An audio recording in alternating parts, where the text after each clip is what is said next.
That one's been a little. Victor, take a picture. Yeah. Oh my.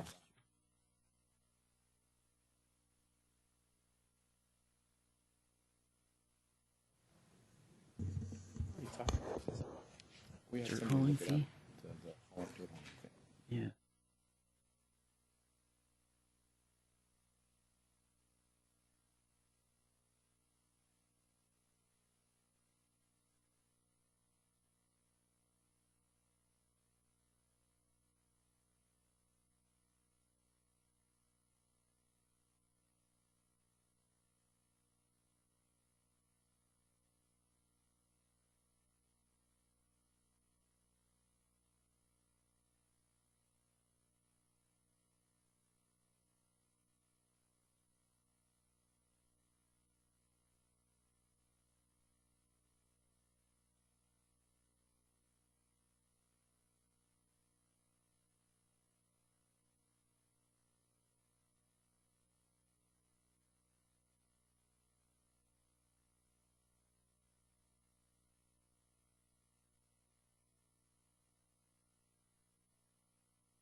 Welcome to the February 11th council meeting of the City of San Carlos. If you would all rise for the Pledge of Allegiance. Allegiance to the flag of the United States of America and to the republic for which it stands, one nation, under God, indivisible, with liberty and justice for all.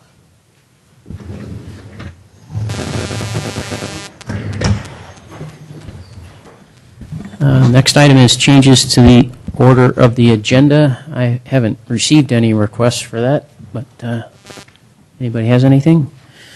Hearing none, move on from that. Item 4 is report from closed session. Mr. Rubens, do you? Yeah, Mr. Mayor, I just wanted to report out from the special meeting that the item 3A was not considered tonight in closed session at all. It was removed from the agenda. And the item 3B, there's no reportable action from closed session. However, you've got a regular agenda item on that matter. Okay. Very good. Thank you. Next item is 5, council communications and announcements. Who wants to start with that? Anybody? Karen? I can start. The board for the Joint Powers Authority for the San Mateo County Library met last week, and in addition to talking about the plans for the makeover of the San Carlos Library, it was announced that the San Mateo County Library has been named a 4-star library for the 5th year in a row. And this was out of 7,570 public libraries were rated, and out of that, 262 qualified as star libraries.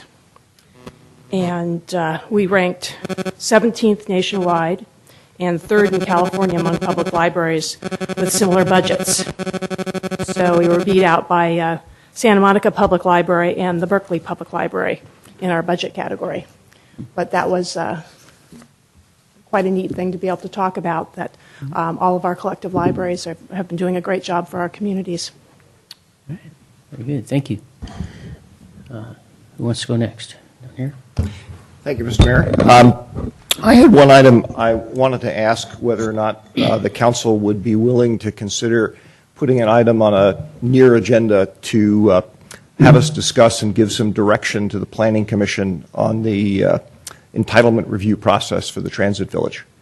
I found myself thinking that I was actually going to share some of my thoughts with them individually, and then I realized that actually probably a better way to do that would be to have, since I suspect other people might want to do that as well, would be to have the entire council take it up. But I don't know if there's an interest in that. I think I did talk to Scott Marsters briefly, and he actually said that his sense is the Planning Commission would actually like us to give them some direction. Not that they would necessarily slavishly follow it, but that they would like to get the direction.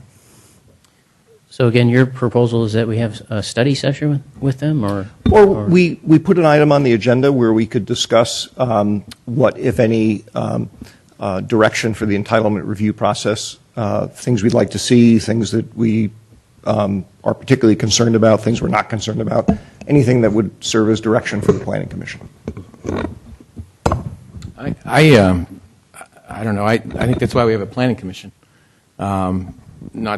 Not to throw water on what you're putting out there, Councilmember Olbert, but I don't. When I was on planning commission, I never had anybody from the city council tell me what I should or shouldn't do, or they were interested or not interested in. Afterwards, they did.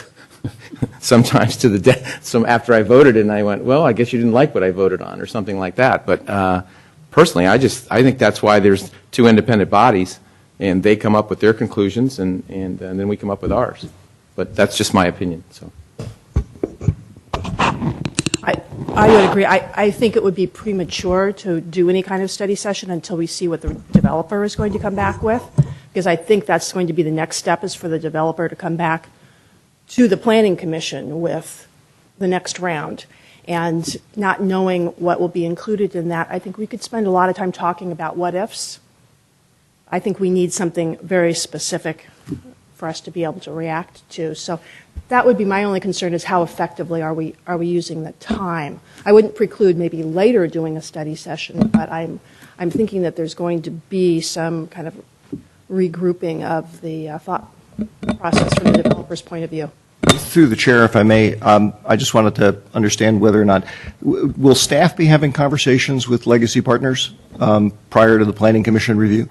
Yes, we will. We will be beginning just about immediately. I think we're trying to get something scheduled this week or next week with them.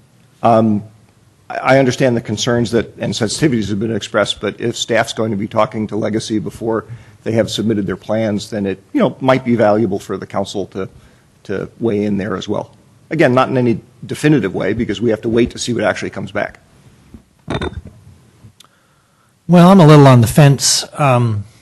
There's a bit of a precedent for having a study session. When I was on the Planning Commission a while back, we had a couple of joint meetings with the council. We had a couple of joint study sessions where we talked about the issues that were at hand at that time. I think we were talking about the grade separation, actually. So, not that I'm averse to it, but I do think that it seems to me that the process is going to play out one way or another, and that we're going to have our chance to give our input and evaluate what the Planning Commission has taken a look at, and take a look at their recommendations and come up with some of our own. So I wouldn't be averse to it. And if I may, just to add one little thing which I forgot to mention earlier, Mr. Marsters had actually also said that he personally wouldn't mind having a joint session such as you described between the Planning Commission and the. So I thank you for reminding me, because I told him I was going to mention that. I don't see how it could hurt. Well, we seem to be at a sort of a balancing point right now. I understand what Mr. Gracilli is saying, and Ms. Clapper, and of course I never served on the Planning Commission, but I understand the process because I've served on other things.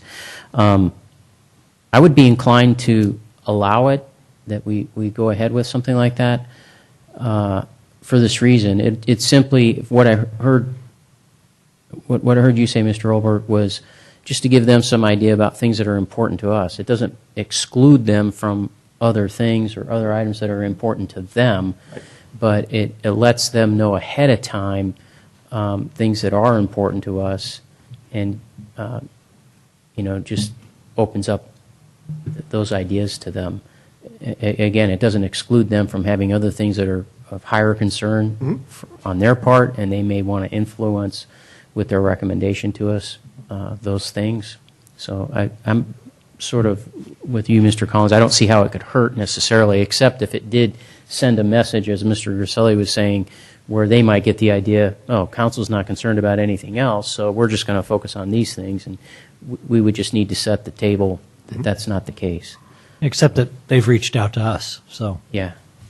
That's true. Yeah. So. Through the mayor, Yes. if I could clarify, Councilmember Collins, I'm sorry, I had a little trouble following what your position was on this item as we're trying to keep track over Well, I here. think the more I talked about, the more I was in favor of it. That's Sorry clear. for the confusion. You got the fence? Is that fence still on it? No, I'm off the fence. You climbed off the So I fence. think it might behoove the council then to just have a quick conversation about whether or not they'd like a joint study session with the planning commission, or if you'd just like to see this item come back just to the council.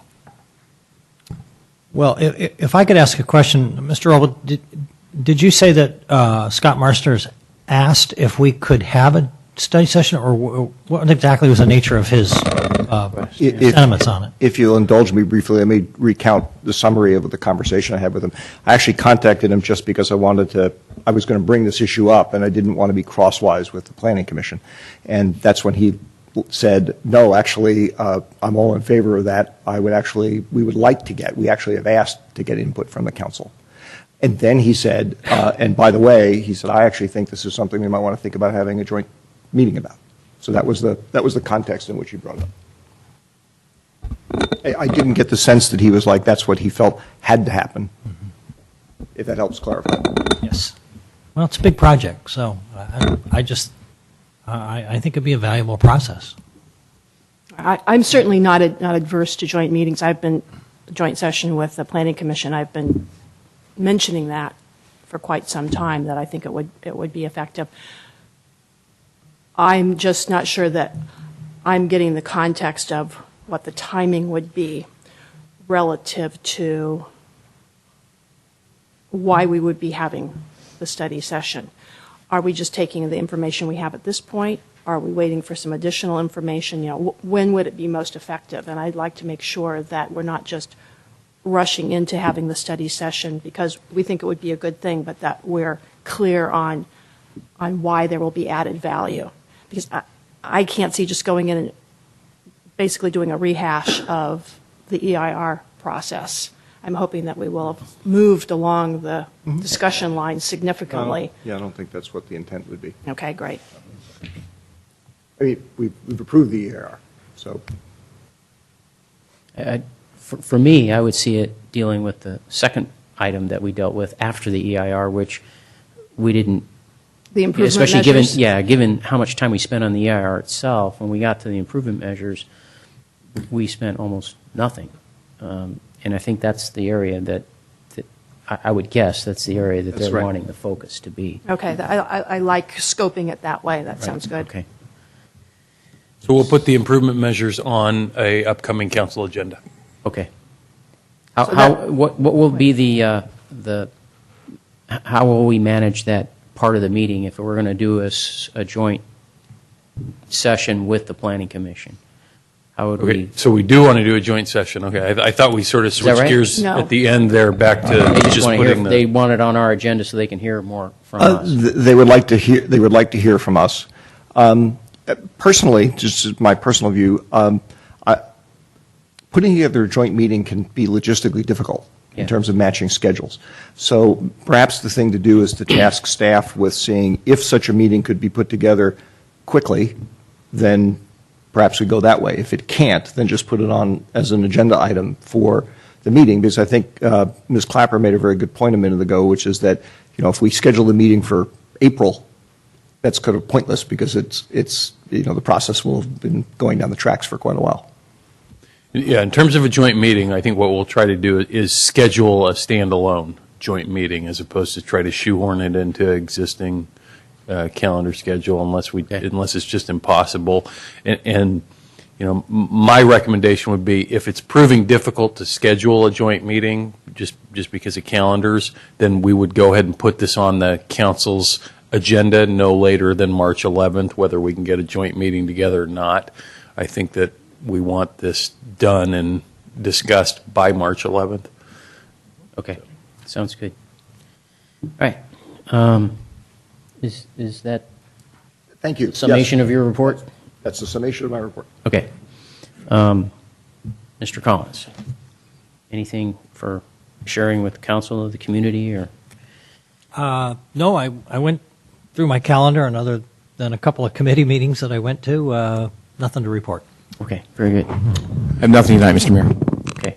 I've got a couple of items. One is just to share that we did, as a council, I think all of us got this, a letter from some citizens. It looks like a petition. Has the whole council seen this? It's people who live on the 300 block of Cedar. It's not ringing a bell with me. Oh, okay, well, we received a petition. Oh, yeah, it's to staff and it CCs the mayor. Maybe that's why. Okay, so this is to Greg Rothaus and then also Jay Walter, Public Works, and they're asking to have their street looked at, the 300 block of Cedar, because they're having trouble with traffic and then traffic accidents happening and so forth. You're familiar with this, Jay? So I just wanted to highlight this, and is there some kind of action that's being taken at this point?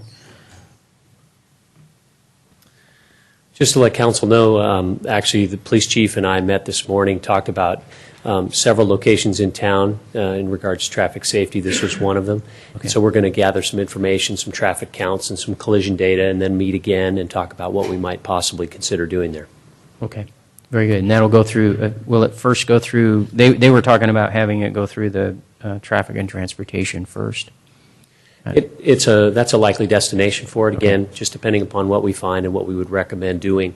It may involve the commission for approval of if it's a project of some type, or maybe just information-wise. Very good. Okay, thank you. The next item I have here is we are receiving an invitation from Jeffrey G., the Vice Mayor of Redwood City, to attend the let me get the... Is that for the Lunar New Year? Yeah, exactly. Thank you. For the Chinese Lunar New Year. And it is Saturday, February 23rd, 11 a.m. to 4 p.m. at the Courthouse Square, which is down in their theater district, I think you might call that. I don't know. So again, February 23rd, 11 to 4. And I think the whole city of San Carlos is welcome to attend. Not just our council, but they did send it to our council. And the last item I have is that the San Mateo Civil Grand Jury is seeking applicants, and the application deadline is March 29th.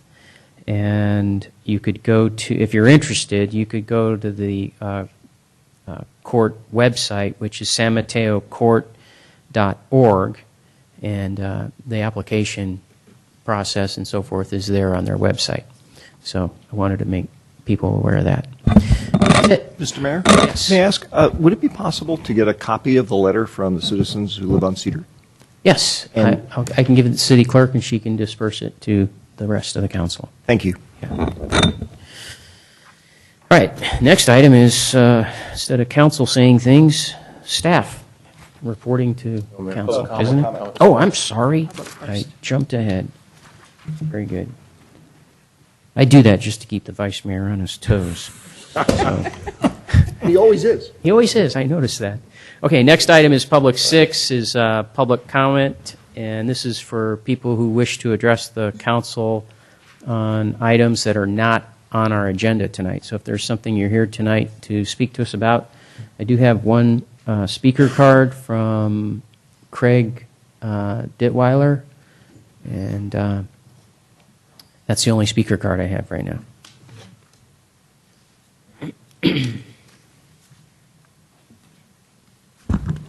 Hi, Craig Detweiler from Leslie Drive. You may remember me as the dirt guy from mid-November or so. Subsequently, I've had a chance to speak with Mr. Walter and also do a little bit of research as to the actual costs associated with hauling heavy loads. So I wanted to kind of follow up and give you a little bit more information. First of all, per Mr. Walter, the history of the fee, it appears that basically it was pretty, well, so just to review what I was here for last time, I was asking the council to please reconsider the dirt hauling fee in light of the fact that it is on the order of 30 to 40 times that of what's charged by any surrounding town. So historically, it appears that the fee was actually more in line with that of neighboring towns until several years ago when it suddenly jumped by a factor of about 10 or 15. I'll state as just a matter of evidence that also happened to correspond to the years that the hospital was coming online and the transit-ability projects and stuff were being suggested. I'll refrain from conjecture as to exactly what the thinking might have been and leave it to your own inference. Be that as it may, the fact of the matter is the fee remains pretty clearly unjustified. If you refer to the data, I think you should all have a copy of this letter that I submitted. If you refer to the data in the table on the second sheet, you can see that the actual cost associated with hauling an 80,000-pound truck over a road ranges from a few cents per mile to about $5 per mile, depending on the type of road under consideration. On highways, it's a lot less because they're constructed with a lot more durable material. On a small rural road, it's a lot more. Presumably, suburban roads like in San Carlos fall something in between. Estimates range a little bit, but for a suburban road falling somewhere in the middle, you can figure something like about $1 for an 80,000-pound truck per mile. Given that hauls 25 cubic yards, if you divide that out, you're basically coming to something on the order of 5 cents per cubic yard per mile. And I'll remind you that San Carlos's fee is currently $11 per cubic yard. So again, it's off by a factor of 50 according to this. The other thing I'll point out is that the weight of the truck factors tremendously into this. It's generally assumed that the damage to a road varies with the fourth power of the weight of the truck. So if you bring in dirt on trucks weighing half as much, admittedly you have to use twice as many trucks, but each truck does 16 times less damage, and so the net result is 8 times less damage. And so I've got a second part of the table there that figures the cost per cubic yard using lighter trucks.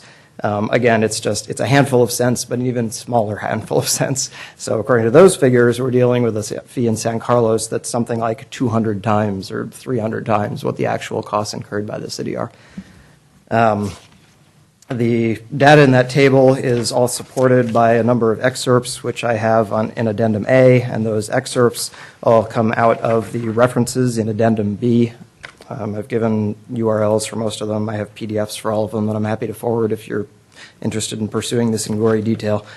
But the long and short of it is that it really appears more than ever that the fee currently assessed by San Carlos just bears really no resemblance whatsoever to the actual cost of hauling loads. So I've made a number of suggestions in the cover letter. Obviously, I would like to see the fee become a lot lower than what it is, on the order of, cents per cubic mile per cubic yard, or more ideally, really charged by the weight of the truck, which is actually a more sensible way to do it, given the strong relationship between the weight of the truck and the actual damage done to the roads. And then again, just to bring it in line with neighboring towns, which, if I recall from my presentation in November, averaged something like 50 cents per cubic mile, 50 cents per cubic yard per mile. That is pretty much all I have. So I look forward to hearing what the council decides when it reviews fees in a couple months. Very good. Thank you. Thank you for this information.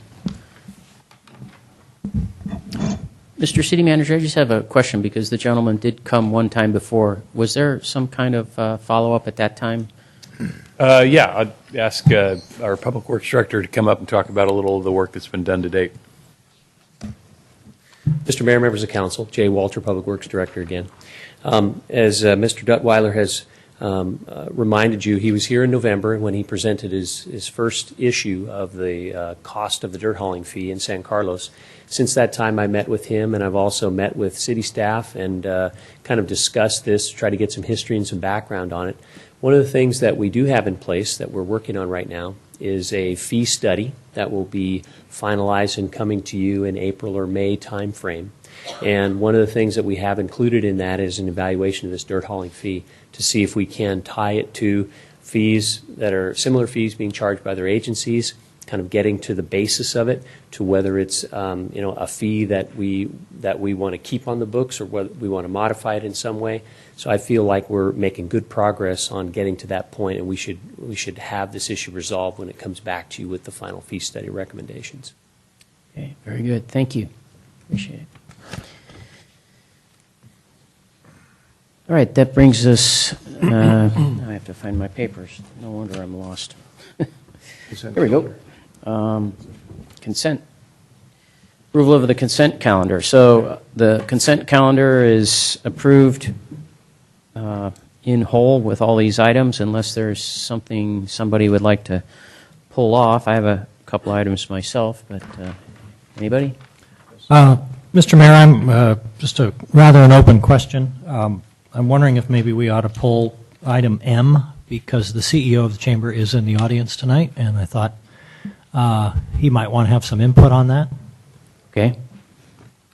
Mr. Mayor, I would like to ask that we pull items K and L and address them separately.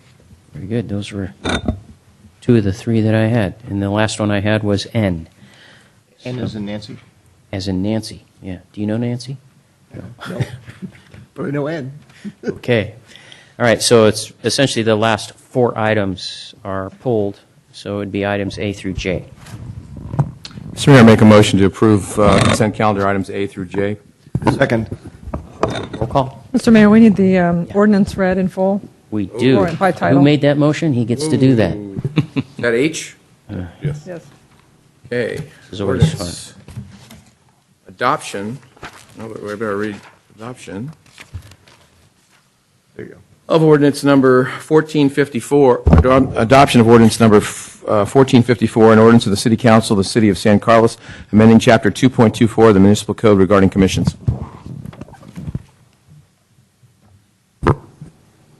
Second the motion. Well, that's, Now can we do roll call? Councilmember Clapper?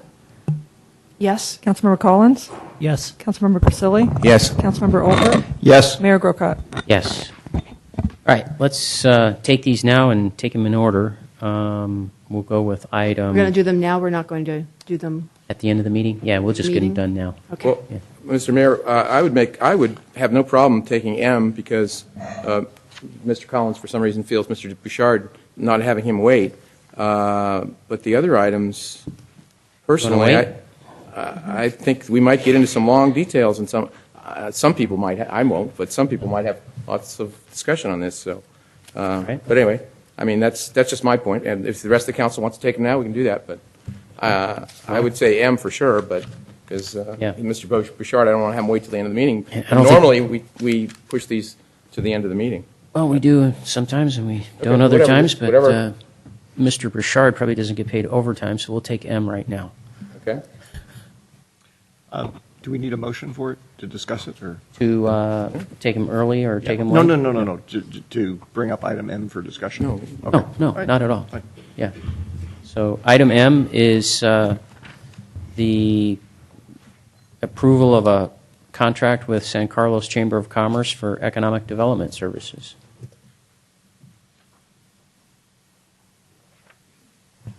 Evening, Honorable Mayor and City Council. Mark Sawicki, Economic Development and Housing Manager. This item is a resolution to approve a proposed contract with the San Carlos Chamber of Commerce for economic development services for fiscal year 2012 to 2013, and authorizing the city manager to execute the contract. The proposed contract is for $45,000 in services, and it would include $10,000 for the chamber helping with the downtown streetlights, banner changeout, $20,000, and a potential business showcase event, $15,000, and that is an item that is also on your agenda tonight. I can tell you that the Economic Development Commission also reviewed this and voted 7-0 to recommend that council approve it. All right. Any questions or discussion on the item? I have one question. Okay. This is for this current fiscal year. We're halfway through the fiscal year. Is it typical for us to do the Chamber of Commerce contract at this point in time in the year, or was there something special that occurred that delayed the approval of this contract? Back at, when we approved the budget, $45,000 was what was approved. At the time, staff was coming with a recommendation for $30,000, and council asked that we add another $15,000 to our chamber contract. Again, this is actually a reduction from prior years where we were using redevelopment agency funding for chamber services and events, and we had dramatically reduced that because of RDA dissolution. And the council wanted to restore some of those funds. We were working with the chamber to figure out exactly where we would want to program those additional funds. One of your strategic plan items is a business showcase event, and we thought that was the ideal place to program this additional money. So then which is why we're bringing the contract tonight with the business showcase plan. Thank you. Any discussion? All right. We need a motion. Mr. Mayor, I move we approve item 7M, the extension of or adoption of the contract with the Chamber of Commerce. I'll second that. Roll call? Councilmember Clapper? Yes? Councilmember Collins? Yes. Councilmember Grisilli? Yes? Councilmember Olbert? Yes. Mayor Grocott? Yes. Okay, we'll come back to these other items after we've done everything else. So let's go on to item 8, reports to council.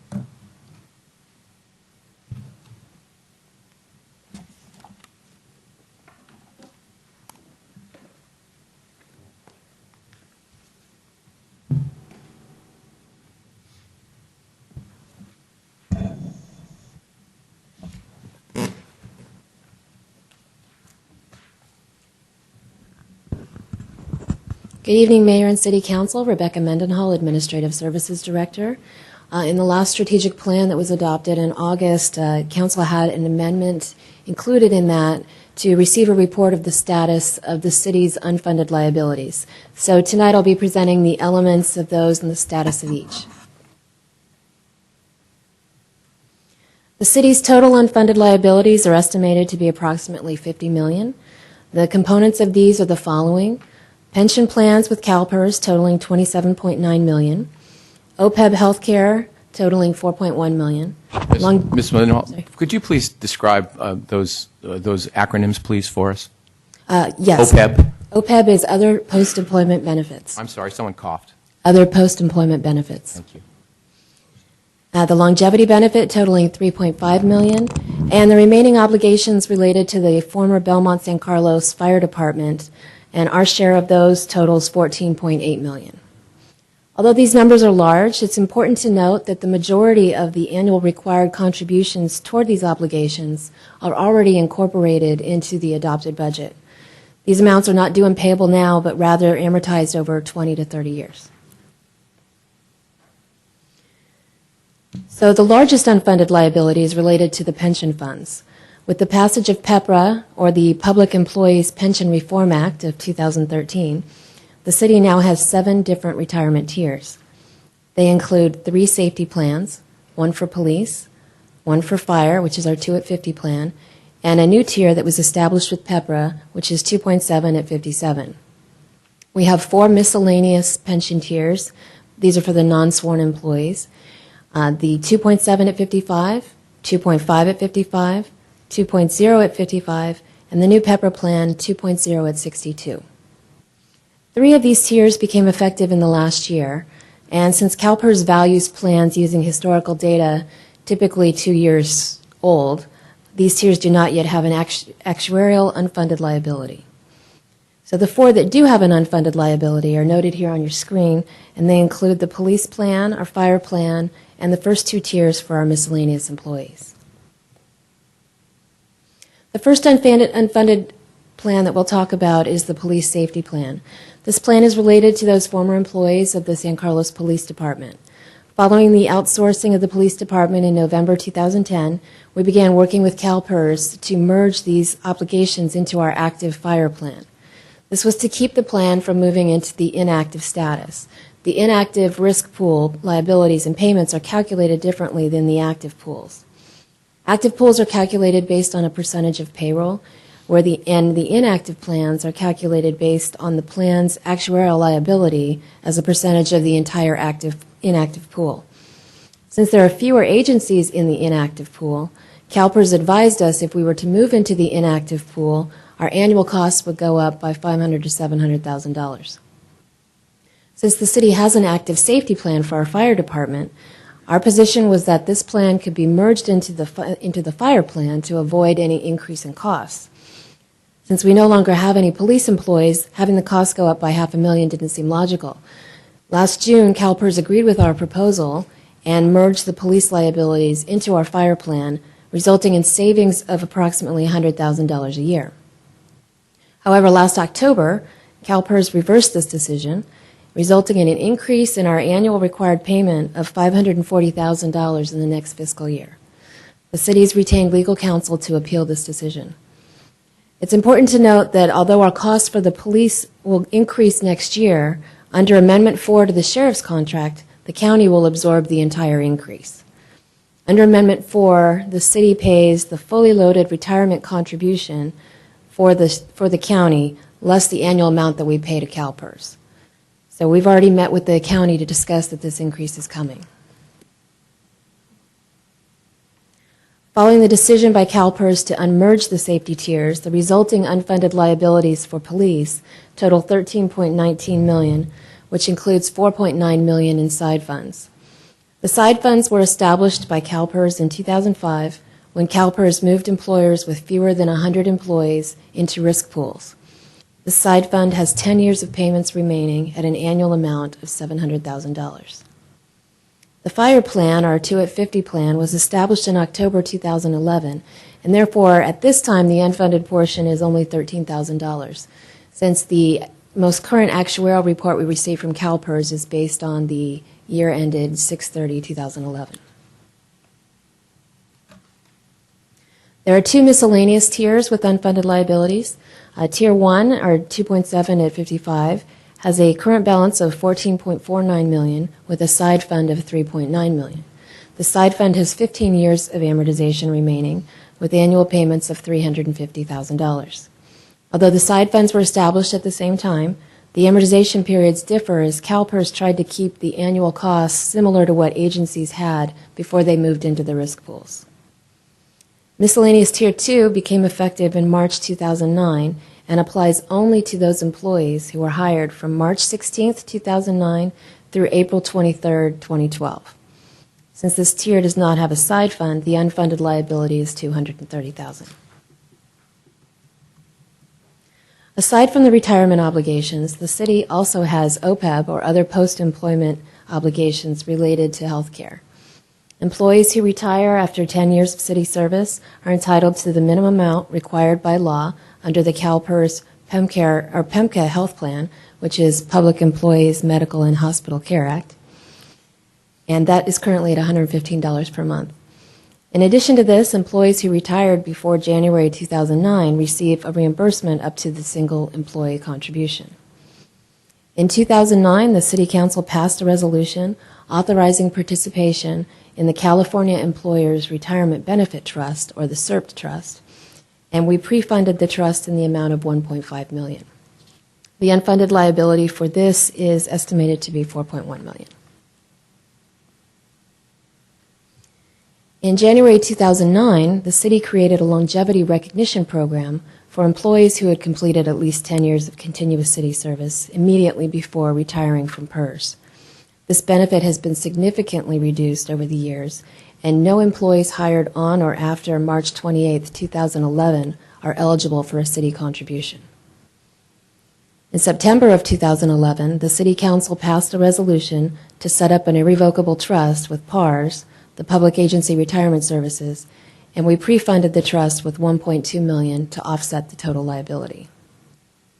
Under GASB 27, we are required to complete an actuarial study every 2 years. At the time of the last study, we were still in discussions with the labor unions regarding concessions. Since this benefit is no longer applicable to employees hired on or after March 28, 2011, it's anticipated that the total unfunded liability based on actuarial assumptions will be lower once we complete our next valuation. The final element of our unfunded liabilities is that of the remaining obligations of the former Belmont San Carlos Fire Department for both pensions and retiree health care. Similar to what happened with our police plan, last November the JPA received notification from CalPERS that the plan would be moving into the inactive risk pool. As a result, the total annual contribution increased 70% from $1.6 million in 2013 to $2.7 million in 2014. The JPA Fire Board met last week with John Bartel to discuss options related to paying off these obligations. The JPA retained John Bartel 2 years ago, once the dissolution was known, to help look at ways that we could reduce these obligations in the future. Bartel has offered 2 options for the board to consider: hiring 1 employee to reactivate the plan, and the second option would be to pay the annual required contributions based on the inactive risk pool. If the JPA were to hire 1 employee, it's estimated that we would save money for the first 3 years. However, we're still not certain that CalPERS would even allow this option. We understand that CalPERS is right now reviewing the rate assumptions as well as how they treat and calculate each of the risk pools. And as a result, Bartel has advised the board to wait and see what comes out of the CalPERS board meetings that are scheduled for, I believe there's some next week and early in March. In addition to the pension liabilities, the JPA still has retiree health obligations with an unfunded liability of $3 million. As per the JPA agreement, the city's share of both of these obligations is 52.9% for a total obligation of $14.8 million. In summary, as mentioned earlier in the presentation, although our total unfunded liabilities are $50 million, it's important to note that we do continue to make the annual required payments. And those contributions, like I said, are included in our adopted budgets. In addition to the annual payments, there is $3 million of fund balance specifically assigned toward the city's unfunded liabilities that council could use or could choose to use to pay down these obligations. So that concludes my presentation. I'm happy to answer any questions you may have. Thank you. Questions? Just a couple. You mentioned that 540,000 that was the unfunded liability. Did you say that the county that has assumed that? The county will be paying that as part of our agreement with the sheriff's contract, or with the sheriff's office. Okay. Thanks. No other questions? I just have one. The amounts that they are giving is based on a return rate? It's 7.5% for CalPERS right now. They, as I mentioned, they're looking at those rate assumptions, and I believe the CalPERS chief actuary would be recommending a revision at one of the future board meetings. They haven't released the agenda, so I can't say for certain, but... So do we have any idea of if those rates are reduced, is there a way to forecast the indexing, what that will do to Well, these that will depend numbers? on how the board implements any change. So when they dropped it from 7 3/4 to 7.5, they implemented rate smoothing. So they increased our rates slowly over 2 years to phase them in. I would anticipate that the board would probably do the same thing again. So when they look at this rate, they're looking at a time frame of how long for those I don't know. investments? You don't know? I don't know. And once they do, or if the board even hears or has that item come forward, there would be a staff report that, at least last time when they did this, the staff report included guidance for agencies as to what the increase might cost. So Suppose hopefully they're- we'll have that soon. I suppose they're averaging over a window of certain years past and forecasting. Is that right? Yes. Something like that. Okay. All right. Well, if there's no other questions. Do we have an opportunity to discuss something tonight? Sure. Well, there's no action on it, but I understand. yeah. What I was leading up to, thank you, Ms. Mendenhall. What I was leading up to was I wanted to propose that we ask staff to gather some additional information for us. And in fact, part of it relates to the question you were asking, Mr. Mayor, which is to get a little bit of a sensitivity analysis of what would our annual obligations, payment obligations, look like if under different yield assumptions, rate of return assumptions. Because frankly, everything I've read and my own sense is that CalPERS is still being rather optimistic about what they're going to earn. And there are other assumptions too that that critically affect how much any agency will be paying in the future. One of which is the assumptions that they've been making about the total public employee base over which they're spreading costs. If you imagine a situation where one is assuming that public sector employment is going to increase, then you have one set of numbers that you think you need to charge. Mm-hmm. But in reality, particularly in the current era where public sector employment is decreasing, you get a very different situation. I believe we have, from talking to Ms. Mendenhall, I believe we do have access through our consultants to folks who can do those kind of analyses and just give us some what-if information. And at some point, I would love to see that come back to us. Okay. Anything else? Okay. Thank you for the report. That then moves us on to item 9A, which is to look at an MOU. It's back to Ms. Mendenhall. Rebecca Mendenhall, Administrative Services Director. Before you tonight for consideration is a memorandum of understanding tentatively agreed to by the AFSCME, the American Federation of State, County, and Municipal Employees Unit. This group is comprised of 25 budgeted positions, including account techs, senior admin clerks, assistant and associate planners, associate engineer, building inspectors, civil engineering technician, civil engineering assistant, public works supervisor and inspector, fire inspector, the emergency preparedness coordinator, recreation coordinators, recreation supervisors, and the senior systems analyst. Prior to this round of negotiations, the city had two AFSCME units, the clerical technical and the mid-management unit. Due to the size of the clerical technical unit, the city requested and received approval from the union to merge those two units into one, and that unit has now been renamed the AFSCME Technical and Professional Unit.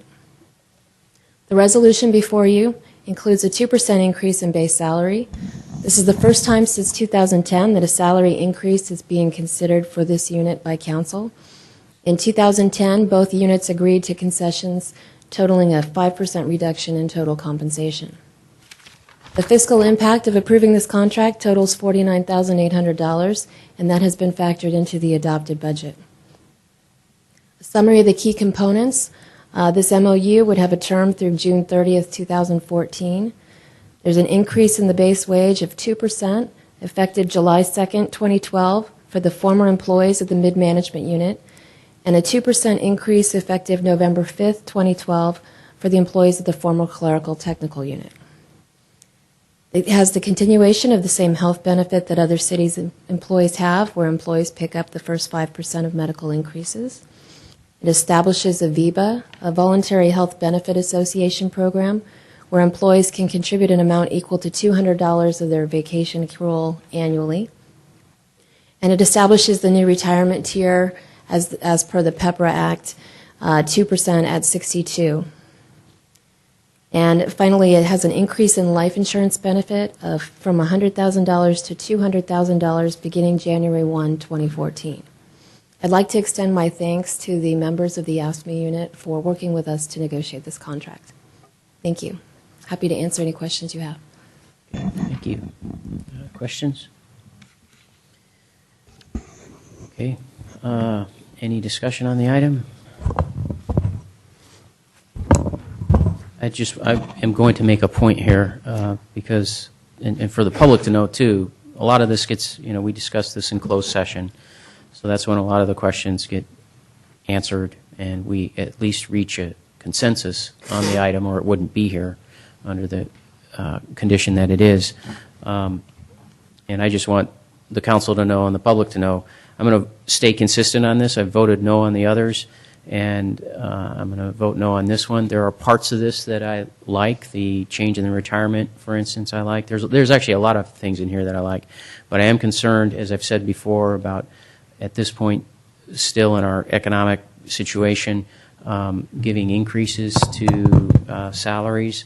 And part of my concern also is that, we're maybe coming out of some economic crunch times, but the way I've seen it, we've really held back on capital improvements over the years, and we've taken money that we used to put into the capital improvement fund, and we put it into the general fund, and that's an area I'm still concerned about. I'm concerned about all the projects that we have on that list that we're not funding.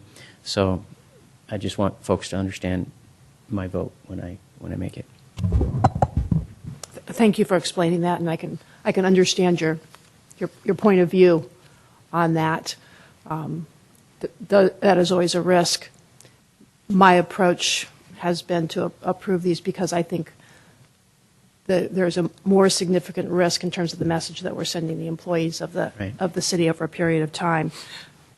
And it's a real judgment call as to how you weight those. So I can certainly see your points. I think this is the last one of this year's cycle. It's really the last one of last year's cycle. Okay.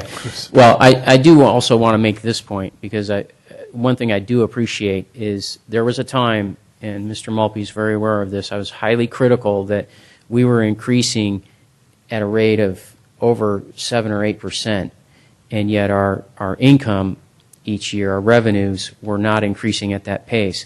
And that was one of the things I was critical of, and Mr. Maltby and his staff has seen to it that we brought that in line. And so I want to commend the staff for that, for bringing things in line, at least with where our revenues are. Mr. Mayor, I'd like to make a motion and to approve resolution number 2013-12. 12.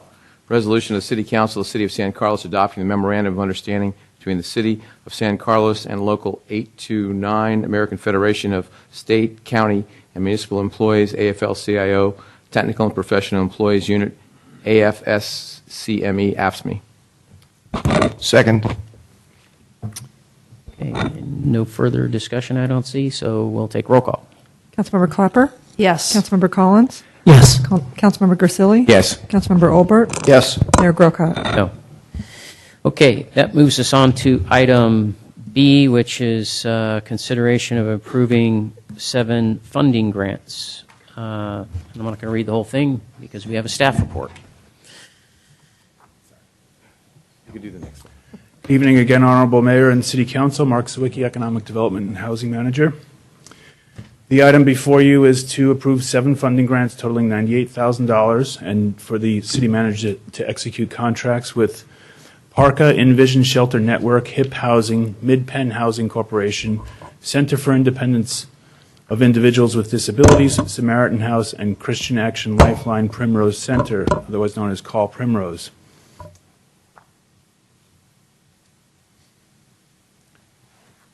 In our budget for fiscal year 2012-13, we had allocated $100,000 for this purpose. We have been allocating and contracting with these organizations over the past 6 years in similar amounts. In June 2012, Council approved a more open and competitive process for soliciting requests and awarding grant funds through issuance of a notice of funding availability. That NOFA was released in September of 2012. And we received 8 applications requesting aggregate funding of $310,000. 6 of those were from organizations that we were previously funding. The applications were evaluated based on compliance with policies and programs of the City Housing Element and Affordable Housing Programs Ordinance. We looked at how many San Carlos residents would directly benefit if the services would be provided within the city, the amount of the funding request in relation to the organization's overall budget, and if there was any prior funding history with the organization and the city and RDA. Our recommendation is to fund 7 of the 8 applications. Almost all of the organizations would receive a reduction of approximately 30%, either from their prior year or from their request. And then there's 1 new organization that we would be funding. And this slide, if you can read it, indicates what the prior funding was in the left column. The middle column is what they had requested, and the right column is the recommended funding. One of the organizations actually requested a reduction, knowing that we were tighter on funds. The Mid-Penn organization looked at the total amount that we had available and asked for all of it. We went back and looked at which of their items were actually top priority life and safety related projects that we were interested in and willing to fund in relation to what the other organizations were doing. Our intent by apportioning the total available funding to multiple agencies gives us a range of affordable housing services and programs that can be offered in the community. This broadens our base of services and better addresses a wider range of affordable housing policies. I am available for questions, and we also have several of the organizations here that can present directly on what they do for San Carlos. Thank you. Very good. Questions? Mr. Olbert. Thank you, Mr. Mayor. Mr. Zwicky, just to make sure I understand, so was it HIP Housing who actually requested less funding in recognition of our, or which agency was it that requested less funding? It was HIP Housing. It was HIP Housing. Well, my thanks to them for recognizing the fiscal realities that we're operating under. My second question has to do with there's an old saying about how 500 people can't share an orange because you divide it up so small that there's no sense of the orange anymore. We don't have 500 grant recipients here, but particularly when we're having to significantly allocate a relatively small pie now, do we evaluate whether or not at some point it would be worthwhile more fully funding a smaller number of organizations?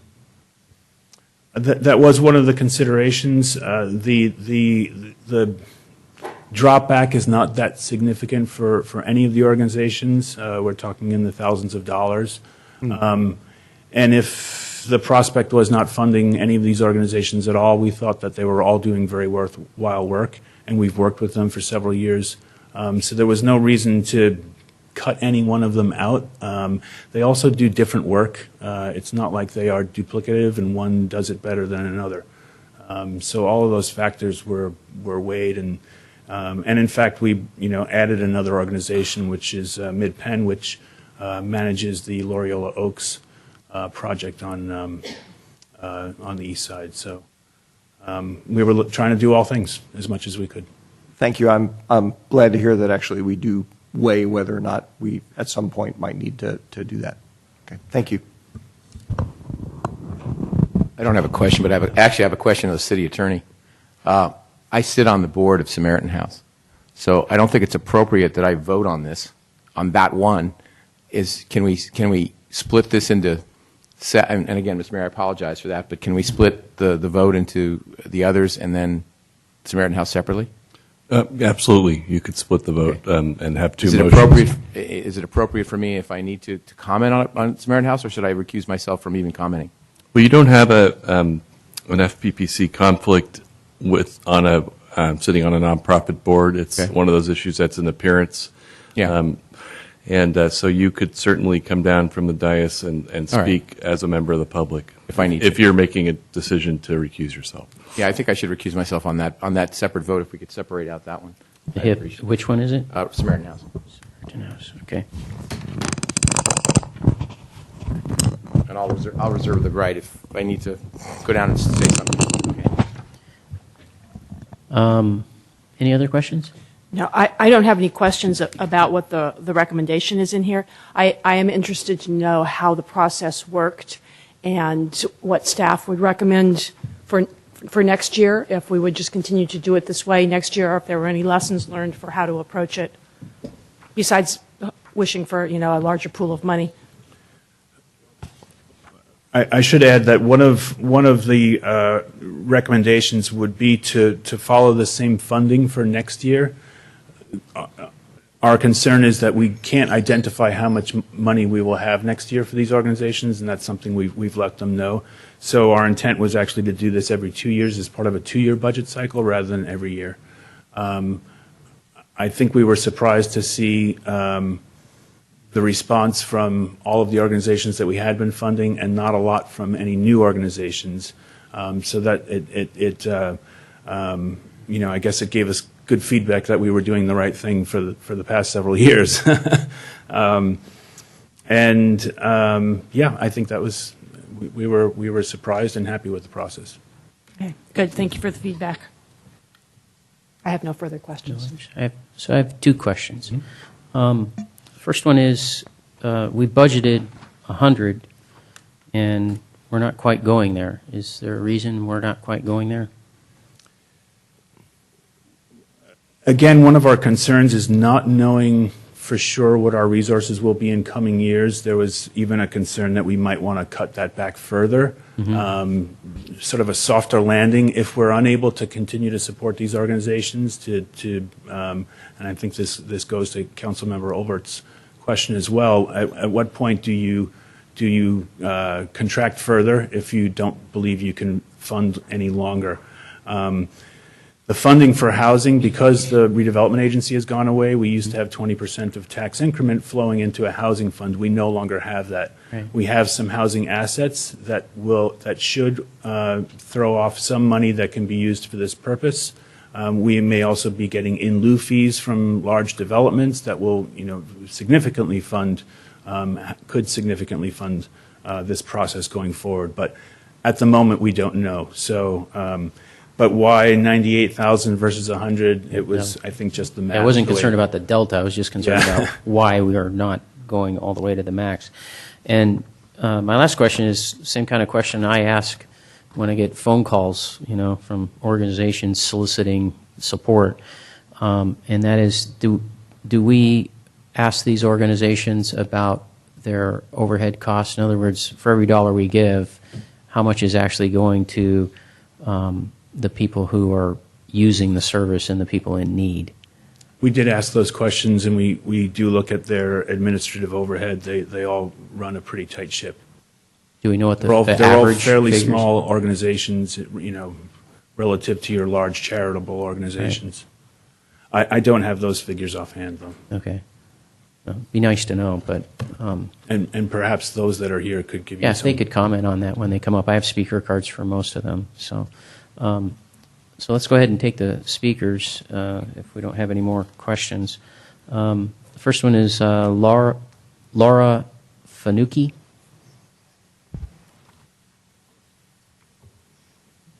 She wrote it out phonetically for me. Thanks for writing that out, because Good. Ron was really impressed that I got that right.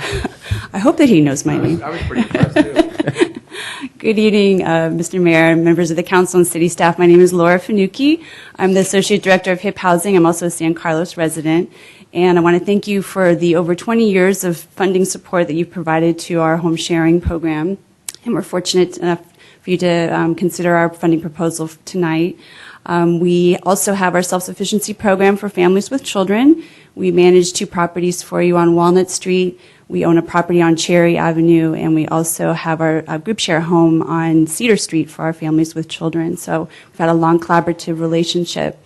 As we know, housing is a critical issue here in the county. An average rent for a 1-bedroom apartment is over $1,900 a month. Our subsidized housing waiting lists are essentially closed, and there's long waiting lists for affordable housing. HIP Housing's home sharing program really provides a very needed support for individuals to find affordable housing here in the county. When we compare our statistics from 2011 to 2012, we've seen already a 15% increase in the number of people who are applying to our program. For the city of San Carlos, most of our home providers are seniors, probably about 75% of our clients. And before they found a housemate, they're spending over 50% of their income on their housing costs. And when they actually find a housemate, they can really reduce their housing costs to about 28% of their income. We consider housing affordable when we spend about 30% or less of our income on housing costs. We have one client that we matched recently in our program. She's a senior, and she has she had an income from employment, and then she also had Social Security income, and she had a renter living with her who was a family member. But things often change very quickly in somebody's life, and so she lost her family member who was paying rent. She ended up losing her job, then her unemployment income ran out, and she was really struggling paying her mortgage costs. She ended up finding a housemate through our program, and he's been living there now for almost a year, and her situation is really stabilized. What we do with our senior clients is we call them every 3 months to check in with them to see how things are going. And a recent call made to her indicated that she is very thankful for this program. She was really almost ready to lose her housing, and now she has a very kind and considerate housemate living with her, has a stable rental income, and they share meals together, and she says they're really helping each other out a lot during these difficult economic times. So throughout all our programs, we we keep people housed, about 1,400 people a year through our programs and properties, and we can't do that work alone. We thank you very much for your support, and I'm happy to answer any questions that you might have. Okay, any questions? I'm just curious, maybe you would know, what is your overhead? 85% of our budget goes to direct services for the program. Okay, very good. Thank you. Thank you. Next, we have Laura Bent from Samaritan House.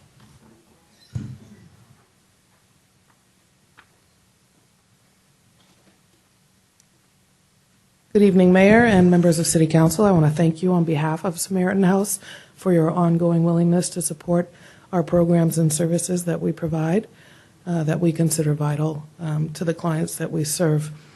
Last fiscal year, Samaritan House served 2 individuals who were residents of San Carlos within our Safe Harbor emergency and transitional shelter programs. These clients received excellent care from our housing, health, and employment case managers, as well as a bed and food each day that they stayed with us.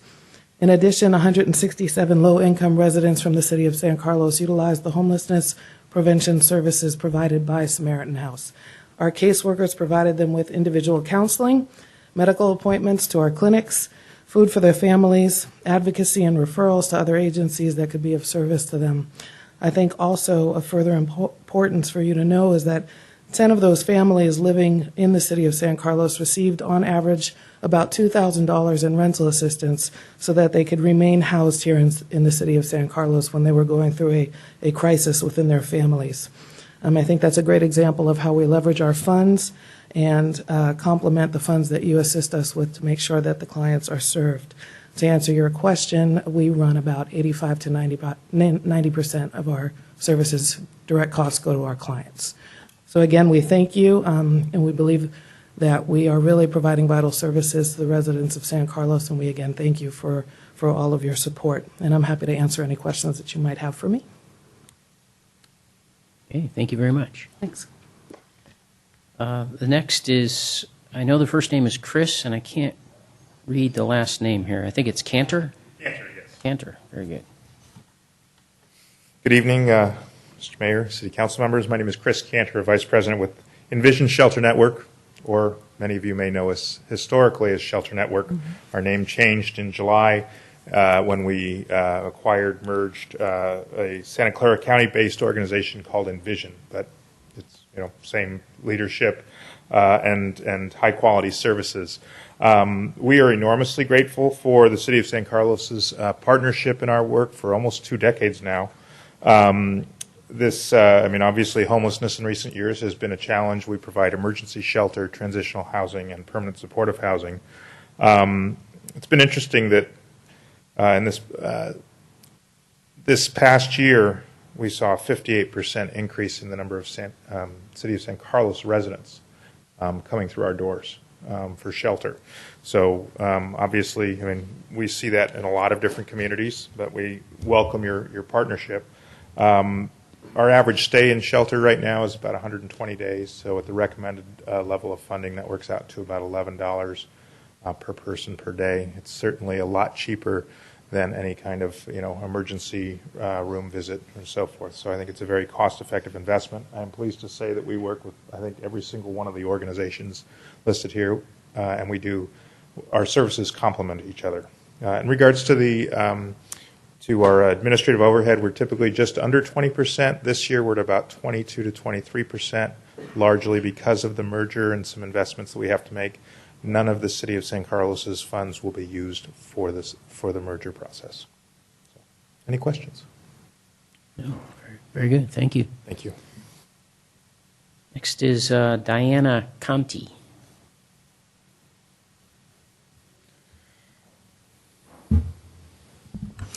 Good evening, Mr. Mayor and members of the City Council. I'm here speaking on behalf of PARCA, and I'm here primarily to thank you and to let you know how much we appreciate this funding for our Cedar Street residents. So some of you have visited the Cedar Street facility. It's a residential program for 8 adults with developmental disabilities. This grant is to renovate the bathrooms. This is obviously that all that money goes to benefit the clients who reside there. I just want you to know that there are very few options to find money to maintain facilities. We've been getting consistent rate cuts since 2008 from the state, requiring us to do more and more fundraising, which is just kind of what the name of the game is in nonprofits. But this is a very important program for us. We're very happy to be residents of San Carlos. We have some 8 very happy adults who live there and love being part of this community, and we really appreciate your ongoing support for this program. Our administrative overhead rate through the agency-wide is 15%. And I'm happy to answer any questions. Thank you very much. Thank you. Excuse me. Mary Watt.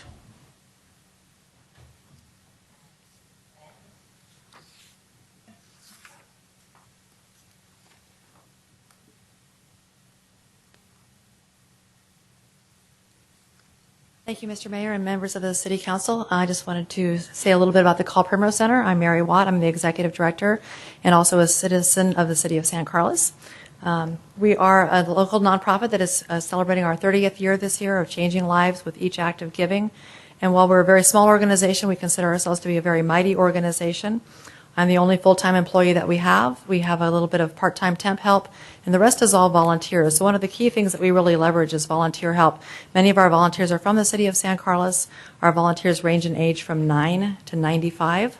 And so it really encompasses a great cross-segment of the community actually being able to give back and help those in need because of the building that we're in and where we're located. And so we have a strong volunteer component. One of the things I really enjoy about coming to meetings like this tonight is I get to see all of my friends from all of the other agencies. And when you look at the list up here, it really does take all the different groups to work together. I can take a look at some of those right up there. Shelter Network, for example. You have to go through a referral process before you can get to them.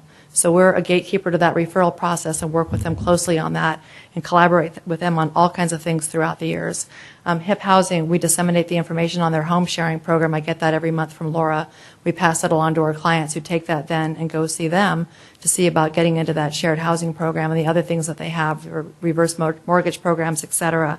One of the things on the bottom, Mental Health Association, I noticed that they're not recommended for funding, but we provide food support for all of their buildings, including delivering to their buildings all over the peninsula and bringing in their clients for food and other services at our location. So we're all very, very well connected. Our overhead is extremely low.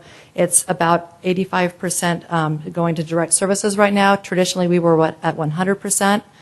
We had recent cutbacks from 2 local congregations that could no longer fully fund my position, and also no longer able to give us the free rent that we had for many, many years. However, I would assure you that none of the money from the City of San Carlos would go to cover my salary or the rent. I'd be happy to answer any questions you might have. I just have one if the rest of the council doesn't. Yours is the only organization labeled as a Christian action, so I was just curious, do you coordinate with churches in San Carlos?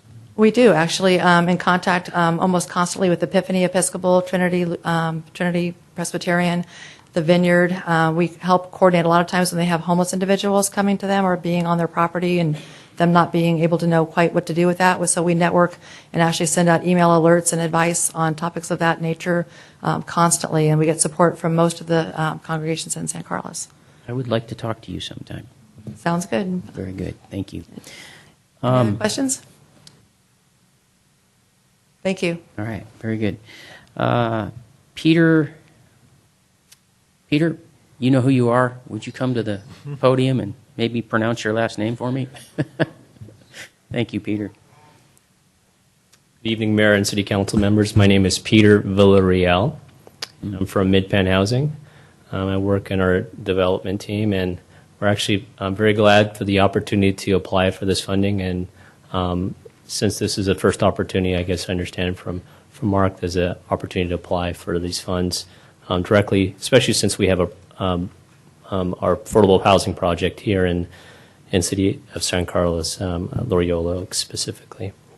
So I wanted to open. I'm sorry, just so folks know, Loyola Oaks give a little description of what. So that yeah, is and just to where it give, is. I was going to give you a little background about Mid-Penn Housing and sort of how we got involved. So Mid-Penn Housing helped co-develop with the city of San Carlos by providing the essentially the land that was owned as part of I believe it was all part of a development that was partnered with Mid-Penn and the city of San Carlos, County San Mateo, and I believe the state. So this was a limited partnership that was set up essentially to acquire the site and essentially build 16 townhouse-style units on 901, excuse me, it was on one of the East Coast, 907 East San Carlos Avenue, close to the 101. So it's actually we've been operating the property for the last 15 plus years, and I think the challenge has been maintaining a lot of the property's physical condition, and the challenge has been maintaining affordable rents. So it's just quite this balance of maintaining affordable rents and maintaining the operating expenses of the property. So to answer your question about what our overhead cost is, typically it's really for our property manager, which is approximately 10% of our cost. But for the most part, our goal is to invest entirely in maintaining the housing that we currently have, since it's a limited scope. So we're very excited to tackle some of these items that we proposed. We originally had wanted a much larger funding, but we understand the needs for the community. You know, some of the folks listed on your awards list are essentially partners that we've worked on other projects as well for our services. So, unfortunately, this property has very tight funding, and we're not able to fully connect with our community partners, but we try our best to reach out the community for our residents. So, and to talk a little bit about who we serve residents who typically are living at 50 and 60% of the area median income. So these are folks that we typically move in that making maybe 30 to 40% of the area income. So really serving the poorest folks within our San Carlos community. So we're glad that we have a partner with the city, and I'm hoping to see if I can answer any questions you may have about the project. Any questions? Oh, okay. Thank you, Peter. Appreciate it. Okay. Those are all the speakers. Any discussion on the item? No, I would move that we approve 6 funding grants totaling $91,000. That would be for Parka, Envision, HIP Housing, Mid-Penn Housing, Center for Independence of Individuals with Disabilities, the Call Primrose Center, and the mental, not that one, because that one's not getting any. Those 6 funding grants for affordable housing programs. Second. Actually, isn't there 7? But we're stripping that I'm one sorry. out. Yeah. Strip that Sorry one out. about that. That's all right. I keep Okay. answering them. All right. Okay. So we've had a motion, we've had a second. Roll call. Councilmember Clapper? Yes. Councilmember Collins? Yes. Councilmember Grisilli? Yes. Councilmember Olbert? Yes. Mayor Grocott? Yes. And then, so we need a separate one on the Samaritan House. Okay. I move that we approve the funding grant for Samaritan House for $7,000 for affordable housing programs. Second. Okay, now we can do roll call again. Councilmember Clapper? Yes. Councilmember Collins? Yes. Councilmember Grisilli? Abstain? Councilmember Olbert? Yes. Mayor Grocott? Yes. And just one comment. You all thanked us, but it's really our community's money, so I think thanking the citizens of San Carlos, the developers who come into our town and build and so forth. Those are the people who fund this, really, and they're the ones to be thanked. So, but thank you for being here tonight and answering questions and presenting your materials. And if I may say, I would like to thank the organizations that work so hard to stretch their dollars to provide these services to the members of our community, because I know that's a very challenging thing to do on a day-to-day basis. Thank you. Yeah, it's true. Thanks a lot. Okay, that brings us to our next item, which is 9C, and this is a resolution authorizing the City of San Carlos to become a member of the San Mateo County subregion of ABAG and to accept their what's called the Regional Housing Needs Allocation, or commonly called RHNA. Good evening, Mayor. Excuse me. Good evening, Mayor, honorable members of the council. Tonight you are being asked to consider authorization of the city to become a member of the San Mateo County subregion to locally administer the Association of Bay Area Governments, or ABAG's Regional Housing Needs Allocation, or RHNA, process, and accept the city's assigned housing allocation of 596 units. Bit of background and introduction on the RHNA process itself. State law does require each city and county to plan for their fair share of the region's housing needs. The State Housing and Community Development Department, or HCD, issues the RHNA to the ABAG, who then will distribute throughout the region the allocation numbers, or number of housing units.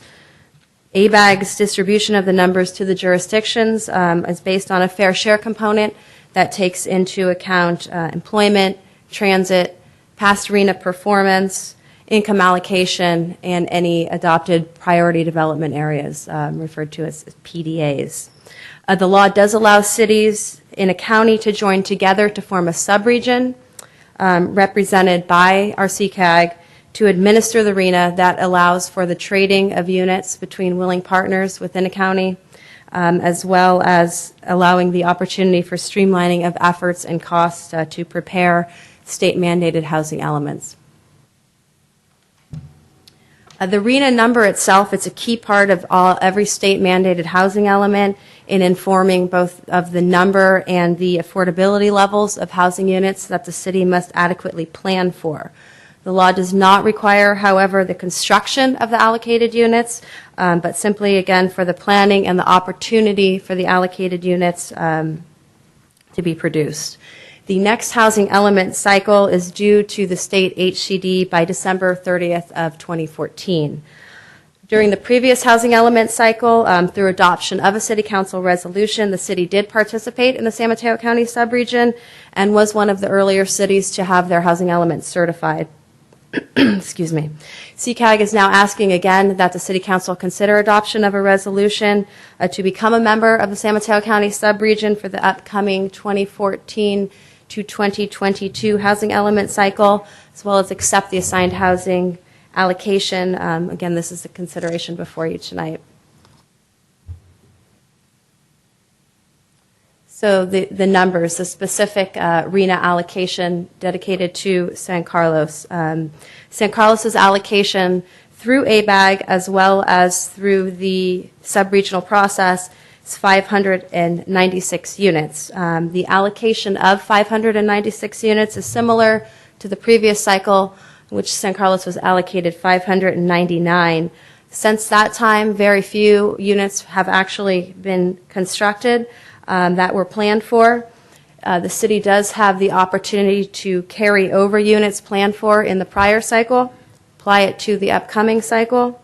That, combined with some preliminary research of existing vacant and underutilized sites within the city, does indicate that the city would likely be able to adequately plan for the allocated 596 units.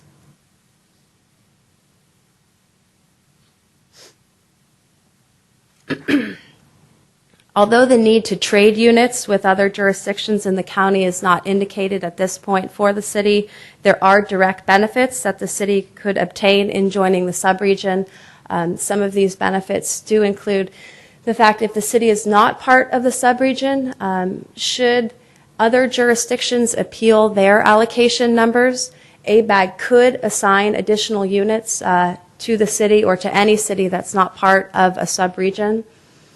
Other benefits include the ability to participate in a more collaborative approach in housing element preparation that would result in increase in cost savings and time efficiencies through the sharing of information between the jurisdictions within San Mateo County, the streamlining of data research efforts, and minimizing the duplication of work involved. Participation in the subregion will also encourage timely completion of the city's housing element, which could provide other incentives down the road for the city, including that if the housing element is certified on time, this is a new incentive that HCD is offering, that the city will not have to adopt another housing element for 8 years instead of every other 4 years, which has been the prior requirement. And an additional benefit with early housing element certification is both the streamlined review and direct coordination with HCD. With that, the recommendation is for the City Council to adopt a resolution to become a member of the countywide subregion, the entity that would locally administer ABAG's RENA process and accept the assigned housing allocation of 596 units. And with that, I'm happy to answer any questions that the council may have. All right. Questions? Mr. Olber. Thank you, Mr. Mayor. Thank you for your presentation. Just a couple of quick questions.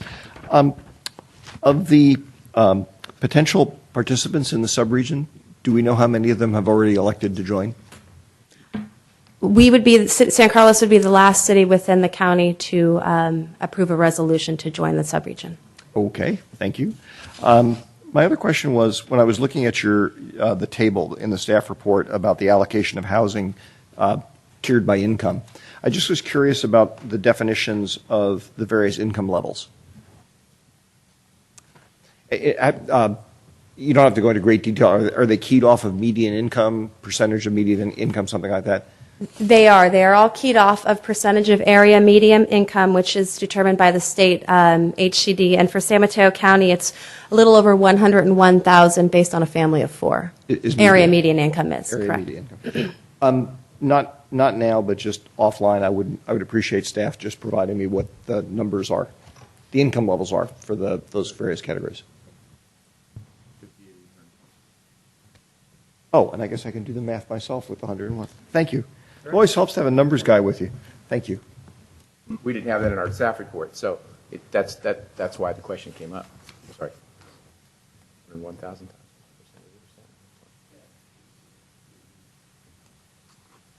What above moderate income? Actually, that's a good question. Yeah. What What's is above moderate What is income? above moderate income if moderate's 120? Market rate units. Thank you. Wait a minute. What? No.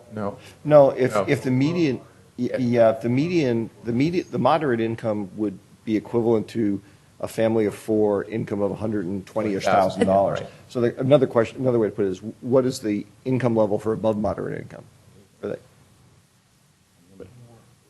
No limit. There is no limit. Okay. Of the AMI. Got it. Thank you. So what happens when a project proposes building no moderate to very low income housing and just pays into a fund? How does that affect these numbers? Not at all? It would be factored into the HCD consideration of the city's prepared housing element. And so with the dissolution of the redevelopment agencies from the last housing element cycle, it's anticipated that the review criteria will change and take into account that very fact. Can you put that in layman's terms? Sure. So it won't affect these numbers per se, because these numbers do not require the actual development of those units. It just requires the city to adequately plan for such. And so HCD has specific criteria or assumptions that they apply to for example, vacant sites, underutilized sites, and different projects, and what the affordability components within each may be.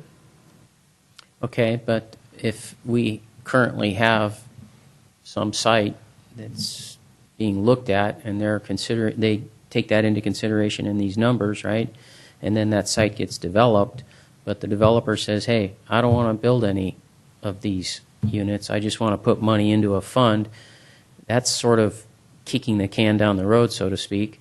It seems to me it affects the whole matrix because number one, the site went away, so, right, you're more built out. But when you achieved your more built out status from where you were before, you don't have any more very low to moderate income housing than you had before. You just have money in the bank to hopefully pay for it later. And now you have fewer sites to apply it to. And so that Just thinking here. Right, and so that is a concern of the ability to meet the affordability components of the mandated allocated total of 596 units, but that type of criteria is used in HCD's assumption as to whether, again, the state mandated housing element, which has specific statutes and criteria that it needs to meet, will be taken into consideration in light of these times. So we don't have, there's not a specific criteria list at this point that I could answer that question, how much that would factor in, but it is a point of consideration that is our understanding that HCD will be factoring into their new review process. Okay, and again, and you had went through this, I believe, but under their current review process, what are the factors they use right now, or the levels of current medium income of houses, and also the value of homes? They have several different assumption criteria. Some of it's based geographically, based on county, based on site, based on proximity to transit, based on assumed development potential on specific site area, dimensions, and things of these nature. So I know they had some discussions where they were talking about applying API scores with schools. They were talking about applying income levels, medium income level of residents, crime rates, some other factors that deal with quality of life issues, they said. Where did that end up? They still haven't adopted that? That's in the next round, or what? In the upcoming cycle, correct. They are developing a very specific criteria checklist, unlike has been available in prior cycles. And these types of judgment criteria would, from my understanding, are factors that they will be considering including in this new, very specific criteria list. Okay, thank you. Any other questions? You know, just, Mr. Mayor, tagging off of what the conversation you started, it almost seems to me that given the option for developers to pay in lieu fees for rental units as opposed to having to build the affordable housing units, I know it says we only have to plan for, we don't actually have to make sure that there's construction of, but you could see a situation where if, hypothetically, all the property in the city that was potentially developable for rental housing was developed for rental housing, and nobody wanted to actually build any affordable housing units, we would suddenly no longer be able to plan for it because there'd be no suitable land anymore. It almost seems to me that the combination of these requirements and that court ruling are that cities would have to restrict, I don't even know if this is possible, restrict the construction of rental housing and instead require the construction of condos and townhouses and whatnot, which, as I understand it, is still an area where cities can say you have to build a certain number of affordable units in the plan. Has that been discussed as part of this process? And I just see a potential conflict here. Not specifically changing the city's inclusionary housing requirements for requirements on for sale rent or for sale developments versus rental developments, but in the broader discussion, and my understanding with all jurisdictions within San Mateo County and likely throughout the state, given the dissolution of the redevelopment agency and housing funds that were there in the last cycle that are not here in the current cycle, our criteria factor that HCD will need to change their existing evaluation flow from what they had in the past to what they're doing currently. Okay. Thank you. Not sure what that meant, but no, you spoke in layman terms that time, but I was just trying to follow. A little difficult, but Mr. Olbert seemed to get it, so. Maybe. Maybe, okay. Thank you, Stephanie. Any other questions? All right. I move that we adopt resolution number 2013. 13, authorizing the City of San Carlos to become a member of the San Mateo County Subregion, an entity that would locally administer ABAG's regional housing needs allocation process and acceptance of the allocation assigned by the subregion of 596 units for the City of San Carlos. Second. By the way, I didn't ask the question of staff, but I did ask the city manager earlier today. I went in and talked to him about this, about what exactly happens if we don't adopt these numbers, don't accept the numbers. And the answer was basically there are ways for the state to hurt us through grant funding and so forth if we don't play the game, as it were. So just wanted council to know that. I have a few items on this that concern me, and I'm going to speak those out. But does anybody have any discussion items on this at all? Well, I'd just like to say, being on City County Association of Governments and CCAG, the last round, not this round, the last round, we were the first county in the state of California to get a subregion. Before, if you had a problem with the numbers that you had to go back to ABAG and back through the state, and it was very cumbersome and just crazy. And by forming the subregion, which we were able to do last time, we were able to trade among ourselves, as we did this time, trade among ourselves. And now other counties are jumping on the wagon that we started and forming subregions and working within themselves.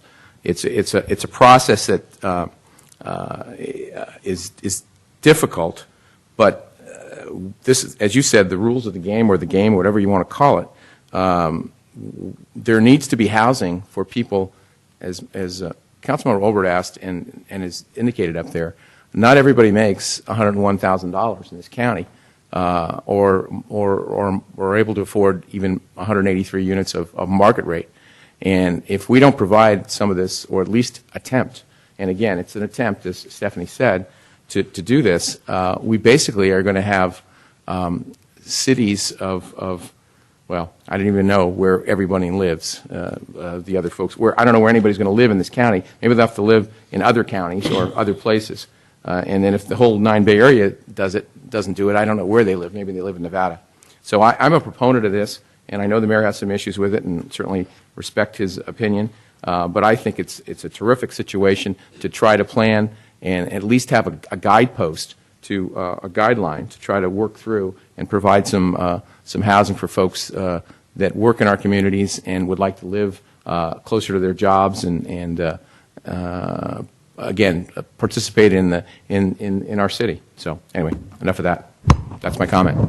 I almost considered I was looking at the resolution and trying to figure out, is there a way to agree to being a part of the subregion and then not agree to the rest of it. But actually, as I thought about it, and when I even talked to Mr. Malpe earlier today, I thought, really, I'm opposed to the whole process.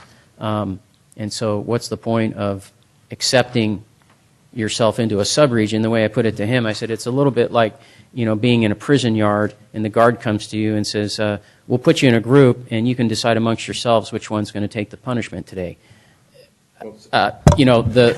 Respectfully, I don't consider housing punishment. I was just trying to think of some analogy to make the point. And that's a bit what it's like. If you're going to agree to be in the subregion, then you're going to agree to accept something of this, whatever you want to call it, punishment, responsibility, it doesn't matter. The issue I have with this is, to me, owning property is a foundation block of our country, of the liberty that we are supposed to have. And it's anathema to me to have the state come along and tell us what to do. The idea of property ownership, what goes with that is that you can give your grievance or redress to local government and say to them, to this council, what you're doing to my property or my neighbor's property concerns me, and I wish to address you on that. When something comes down from an agency that's not even elected, from the state that is looking at us and saying, you have to build this much housing, I'm opposed to that. I think we're all big kids right here, and we can think of these things, we can manage these things as a council. And I think if we did that, I think you would find enough compassion, if that's what it takes, on the council to look at these kinds of things and say, for us to say to ourselves, you know, as we're doing our zoning and as we're doing our planning, we need to think about the fact that we're getting built out, and one of the factors of getting built out is that, you know, everybody wants to build a certain level of housing for certain income levels, and they don't want to address these issues. And that would be for us to decide and say, we as a community value diverse income levels and so forth, and we are going to put this into our codes and ordinances and so forth, and we're going to deal with this. That's for us to say, and then when we say that, people who own property in San Carlos can come to us and, if they're concerned about it, and speak. But when something's going on in Sacramento or someplace distant, for someone to do that, they don't even know the meeting's taking place, and even if they did, they may not be able to go during the day or whatever.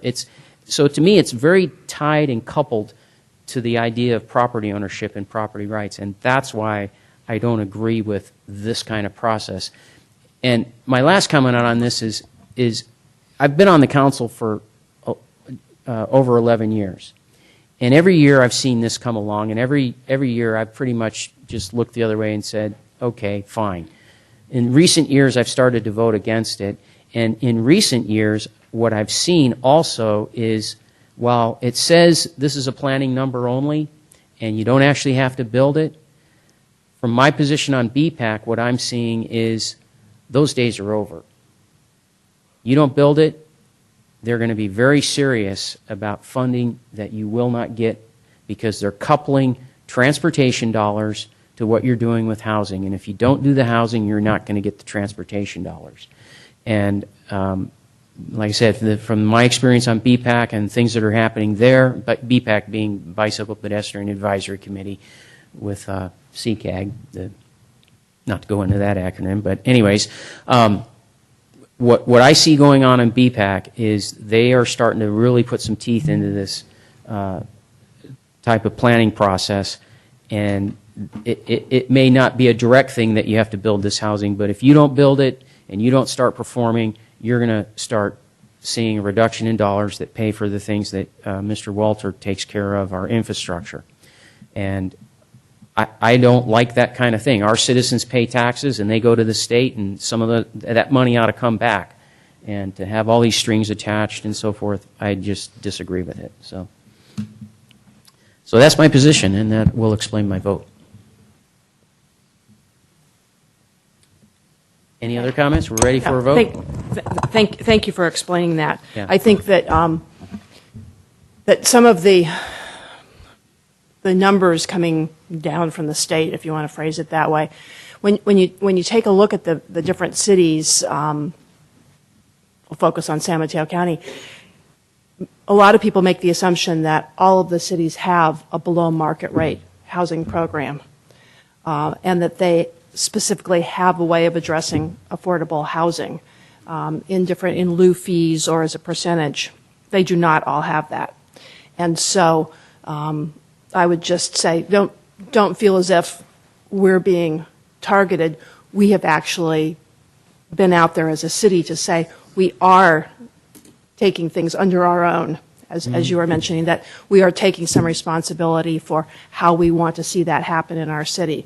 And there are some places that haven't fully embraced that. So I think there's some nuances there that there's some messages being sent to some other locations other than ours. So I would just give you that as a thought when you're reading through. But I respect where you're coming from and understand why you're going to vote the way you are.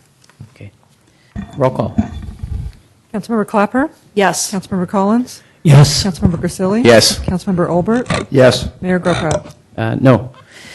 Okay, that brings us to item 9D, which is to approve a plan for the city and the chamber to hold a building materials business showcase event. And boy, if we ever should have changed the agenda, we could have put this earlier, and because Mr. Burchard is still here. Mr. Farkas is still here, too. All right, Mr. Sawicki. Good evening, Honorable Mayor and City Council. Again, Mark Sawicki, Economic Development and Housing Manager.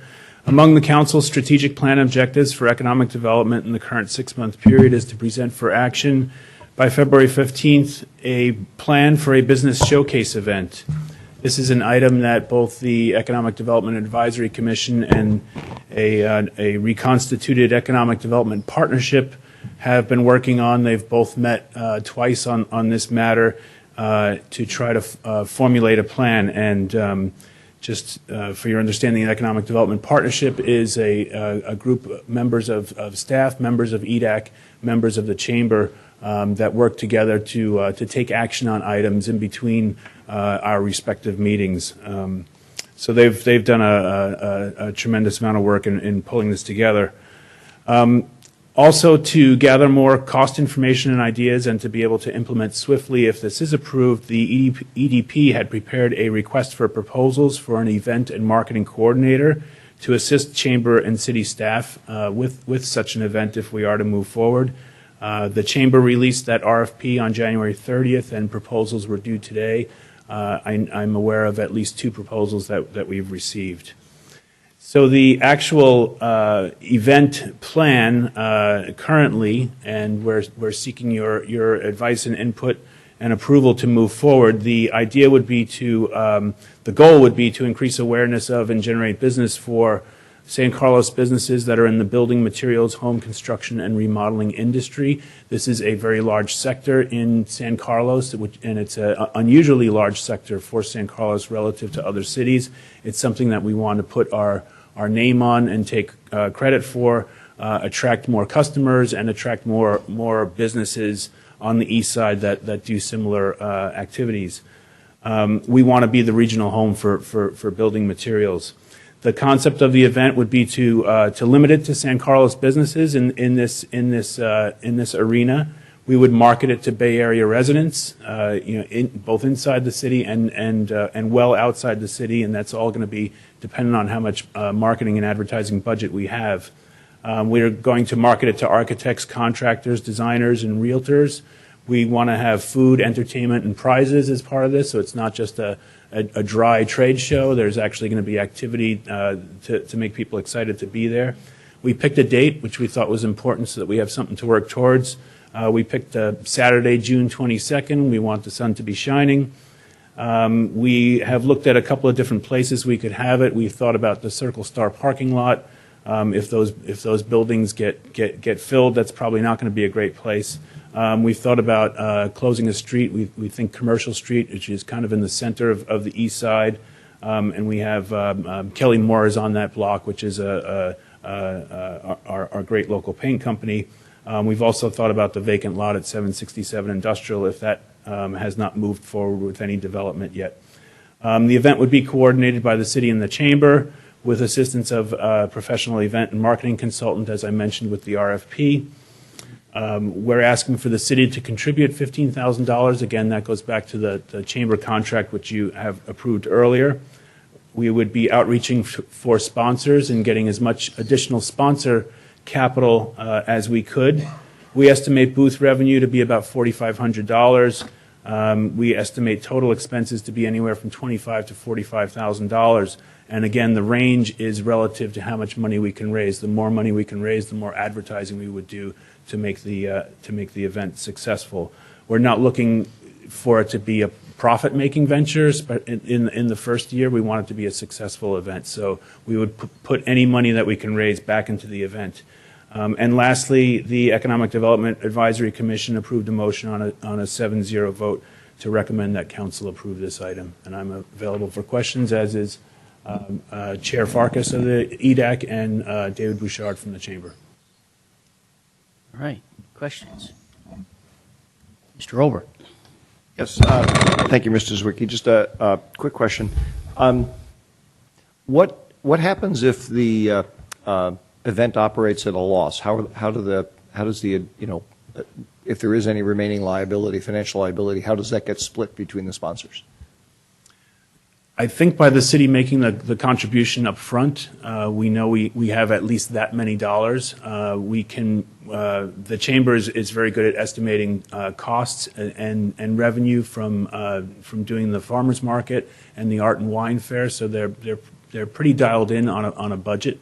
And then the event coordinator and consultant we would be relying on as well to help us be sure that we are shouldering enough dollars before we start laying anything out.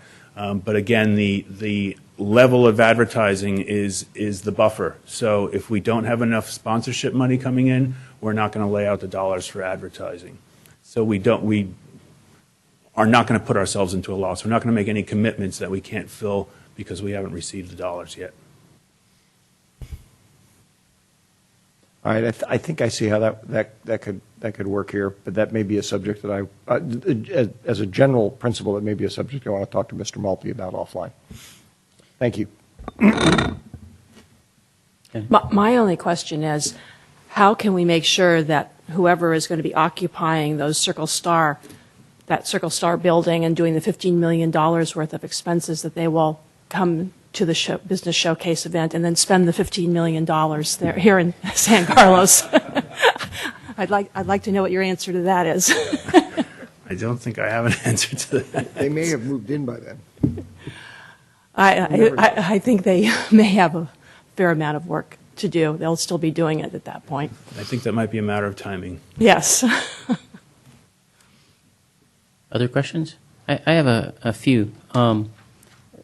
I suppose this might be for some direction from council, but what would your opinion be about if we weren't quite so, I think the word would be parochial, just keeping it only San Carlos businesses, and maybe reaching out a little bit beyond our borders? Because to me, anyways, the idea is we're the target place, and there's this synergy that we have because we have so many businesses that do home improvement. But then if you just go over to Harbor in Belmont, you've got the door and window company. And if you go a little bit south into Redwood City, you've got actually it's a resident of San Carlos that owns the business that does trim work in Redwood City, which I don't think we have that in San Carlos. Anybody that's doing molding and crown molding and those kinds of things. So perhaps just pushing out a little bit from our borders, and especially to Mr. Olbert's question about, what if we're not making revenue? If we're not making revenue, especially, let's not be afraid to push out a little bit beyond our own borders. I suppose that could be a discussion item for us, but don't leave yet, because I have another question I want to ask him. And it affects you guys, yeah. So if you would wait, Nonprofits. Yeah, it does. What would your opinion be about that? I think the idea was to make it a San Carlos business showcase. That's what we're trying to drive the business to San Carlos businesses. That's going to result in sales tax and economic activity and jobs in San Carlos. Yeah. But I could see the point of if we don't have those particular companies and they are nearby, Right. It's something that we could consider, and if we have available booths. But I think our priority is San Carlos businesses. Okay. All right. My other question is, and the reason I asked these folks to maybe stick around and hear this question is, might we want to invite some nonprofits, with the idea being, you're improving your own home, you might want to know about one of these organizations and help somebody who doesn't have a home or so forth, and open up some booths for some of these nonprofits that are associated with housing. Could we do that? I think there's opportunities for that, yes. Okay, good. All right. And they're nodding their heads. I think they would like it. All right. Okay, those are my questions. Oh, I had one other question. Was could we consider, if this is successful, maybe we would want to actually declare, the third Saturday in June as, Home Improvement Day or something like that, and make a declaration from the dais that for the city of San Carlos that, the third Saturday in June is Home Improvement Day. Just building on that, I mean, why do we need to wait for it to prove itself successful to do that? I just would hate to declare it and then have it be a bomb. That's why. But if Oh, you well, want but you have to, to- we can discuss it. But I just There's nothing wrong with being optimistic. Yeah. It may Okay. help the marketing a little bit. well, that's true. Yeah. Through the chair? Yes. Can we release the nonprofits now? Yes, they can go if they like. Yeah, You're welcome. thank you.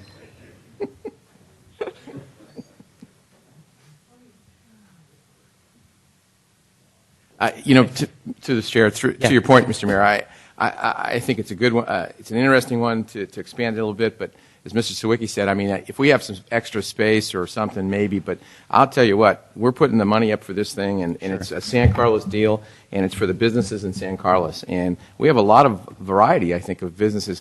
How many booths are we anticipating? I mean, you must have some ballpark idea, 20, 25, or 10, 5, 6, 7? 30. So that's just, I think that's going to be really a lot. And again, I'm not trying to say that we shouldn't allow other people to come in, but this is a San Carlos deal for San Carlos business, and I think it should stay that way. Now, the nonprofit's another story. I think we should have some booths for nonprofits because that's a whole different dynamic. But I don't necessarily think that folks, even though somebody may live in San Carlos, if their business in Redwood City or their business is in the harbor in Belmont, I would like to keep it pretty tight to the, just personally, the folks in San Carlos. Not trying to be too closed in this, but we're the ones putting up the money for this puppy. I mean, they may pay a little bit for a booth, but the city and the chamber and other folks are putting up the money. So anyway, that's just my opinion. Anybody else have an opinion about that? Mr. Collins?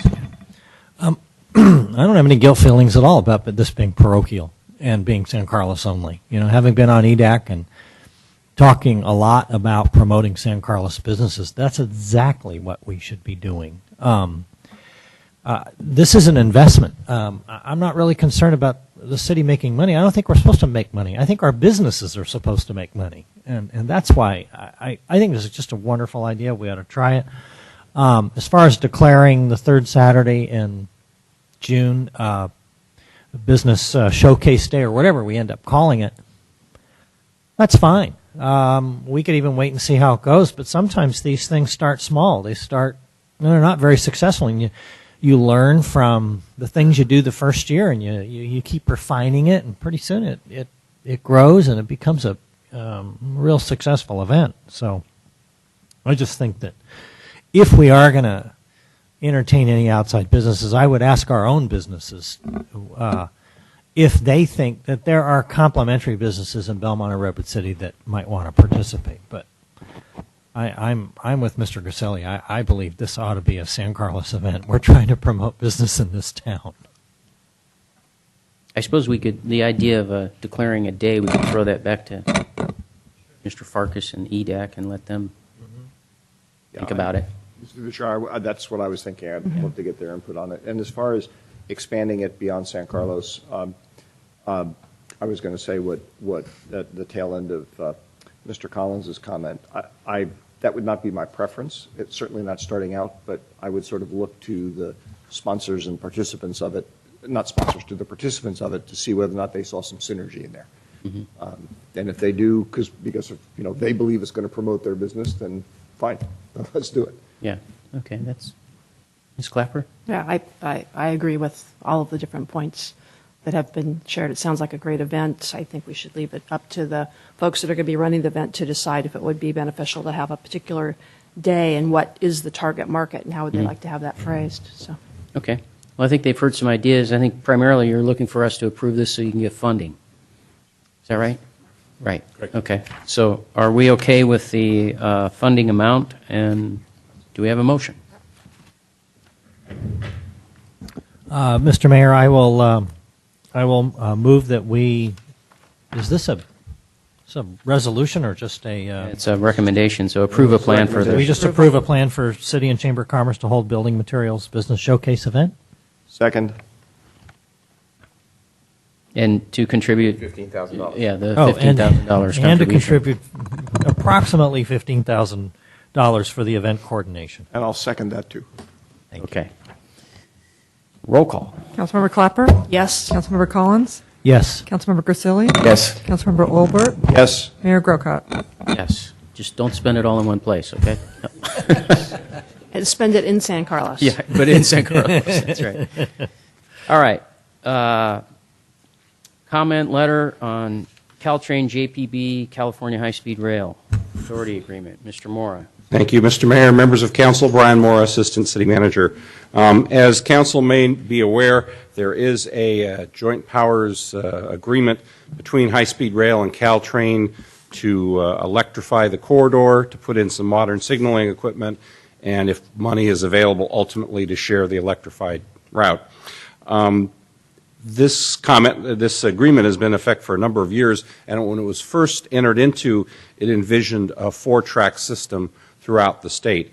As you probably know, 2 years ago when the project was put on hold, 3 local elected officials, Anna Eshu, Joe Simidian, and Rich Gordon, came up with a new plan called the blended system, where the system would share tracks and that most of the route would be 2 tracks only, not 4. And in fact, if less than 9 trains per hour at peak run, there's no need to go beyond 2 tracks. So there was a feeling that there was a need to update the JPA agreement.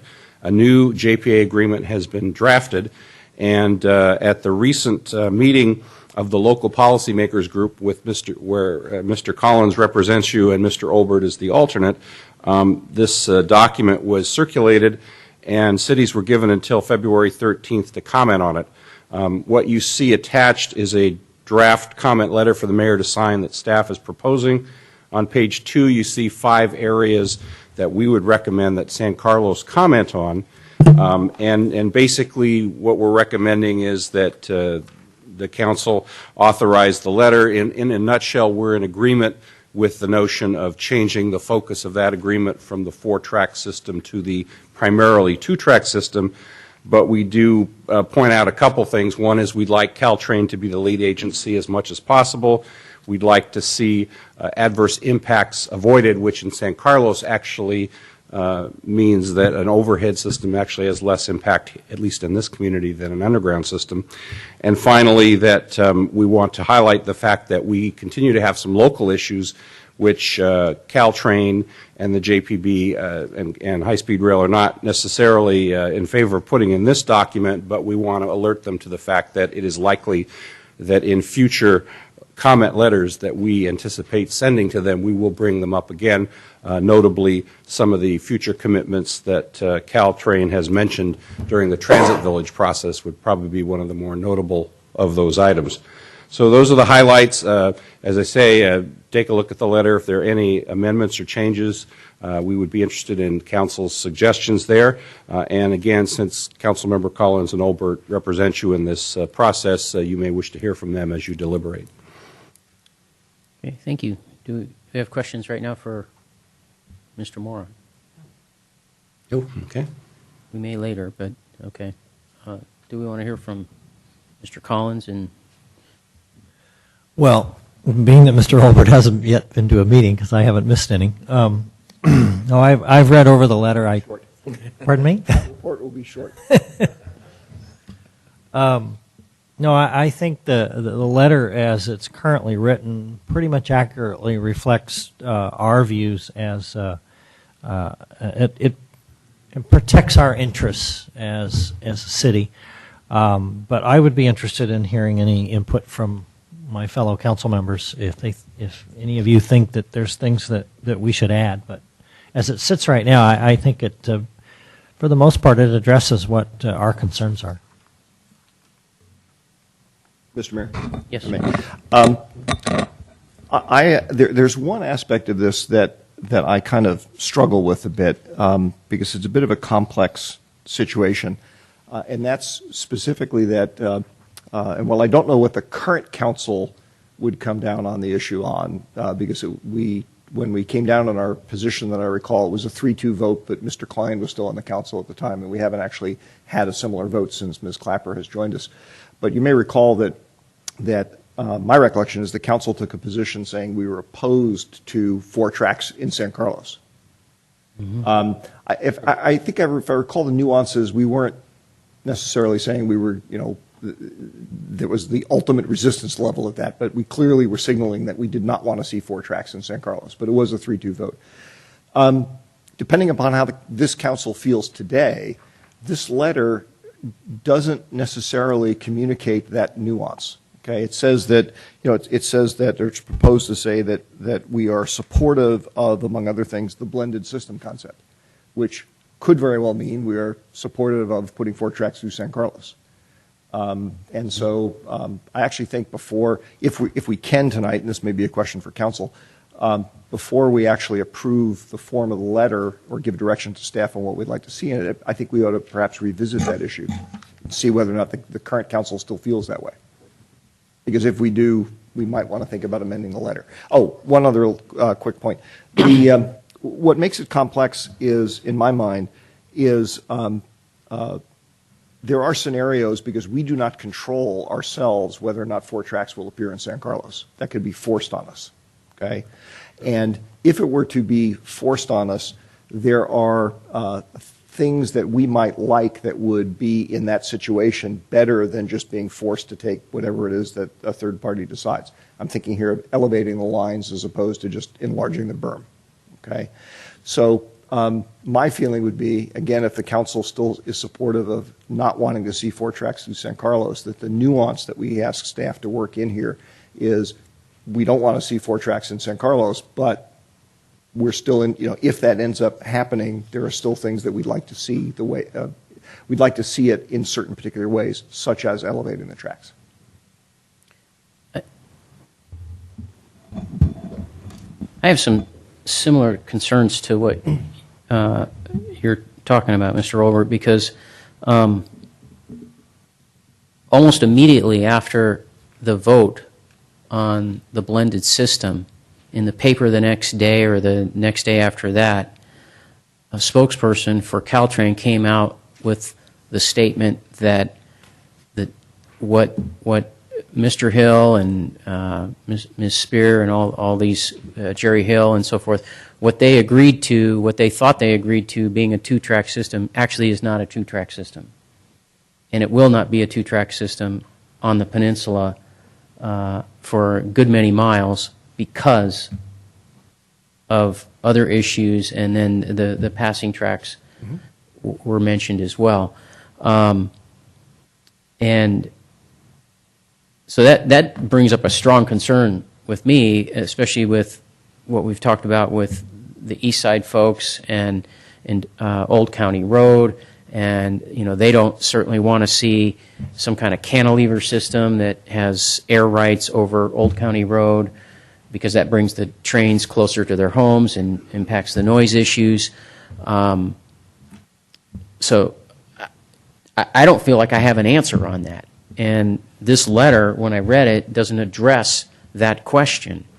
Furthermore, I'm not, and this is related to all of this, I'm not sure why we're saying the underground has less of an impact on San Carlos, because especially if there is, as Mr. Olbert said, maybe the 4 tracks is forced on us and we have no choice. My opinion is, if that's going to be the case, I'd rather see the whole darn thing underground or in a trench. To me, that opens things up for us. It opens up land because you can build things on top of the trench or the tunnel if it's tunneled. It certainly changes something that folks were not too happy about at one time, being the berm. I don't know. I'm not sure that, I don't know why we're saying that an underground is less impact, except that it means deconstruction of something that we spent so much money building. Through the mayor, yeah. We could talk about that a little bit without going too much in depth to it tonight, because there's been a lot of information presented in the past that we don't have with us tonight, so we could certainly revisit that issue. But in the past, the studies that were done on the trench option in particular showed that the width of the trench, because of the support facilities that have to be built into such a thing, would mean in San Carlos that it would be likely that Old County Road would be taken out. There would be no longer be an Old County Road. And, you know, one of the other... or the transit village. I'm just kidding. No, right, yeah. That's been mentioned, but that is not, in fact, the case. And the other information that we learned about the trench is that just because you have a trench doesn't mean that you can just, you know, it's all available land above the trench. One, there's lots of openings in the trench, and two, you can't put just anything on the trench, including roads going across it. So that was sort of the foundation of some of the facts that led to the overhead option being what at the time the council described as the least impactful option to the community. But we could certainly revisit that at some point. Again, you know, there's not a lot of design information to support any of these options at this point. It's still a project that's very much maturing in terms of information. Let me add through the chair a little bit to that. In 2010, when the council previously gave us direction, and I'm sure some of you, particularly who are on council, remember that, to look at both underground and overhead designs, one of the unique things that we did at the San Carlos staff level that some of the other cities, frankly, have not done even to this day, is they haven't looked at both sets of plans. We did. We did a full design study with high-speed rail. We looked at the underground plans. We looked at the overhead plans. This was back when Robert Weil, you probably remember, was Public Works Director. And I think one of the, as the city manager just indicated, one of the things we saw almost immediately was that because an underground system has, by definition, pretty much a wider right-of-way take than does an overhead system, that in San Carlos you would seriously impact Old County Road, and you would also potentially impact some of the private and residential properties on the other side of Old County Road. Part of the challenge in San Carlos is because the train depot is a historic site, you can't move it, and so it effectively defines one of the boundaries of the project. It's also the case that because you have to look at this project across multiple cities, and most cities are more interested, quite frankly, in protecting the businesses and the properties along El Camino than they are Old County. Our community may be a little different in that regard. All of those things add up to much more of an impact in an underground alignment. And I think the point in the draft that we're trying to make is saying to the Caltrain staff that it could be that in some communities a overhead alignment might have more bad impacts. In San Carlos, the opposite is clearly the case. And since we have seen the actual plans, we know that. Now, when we work with high-speed rail and Caltrain staff, the original overhead design also had some impacts that were negative, but nowhere near as bad as underground. And by virtue of coming up with the alternate design that we've referred to previously, we were able actually to remove pretty much all of the negative impacts, including negative impacts to Old County Road.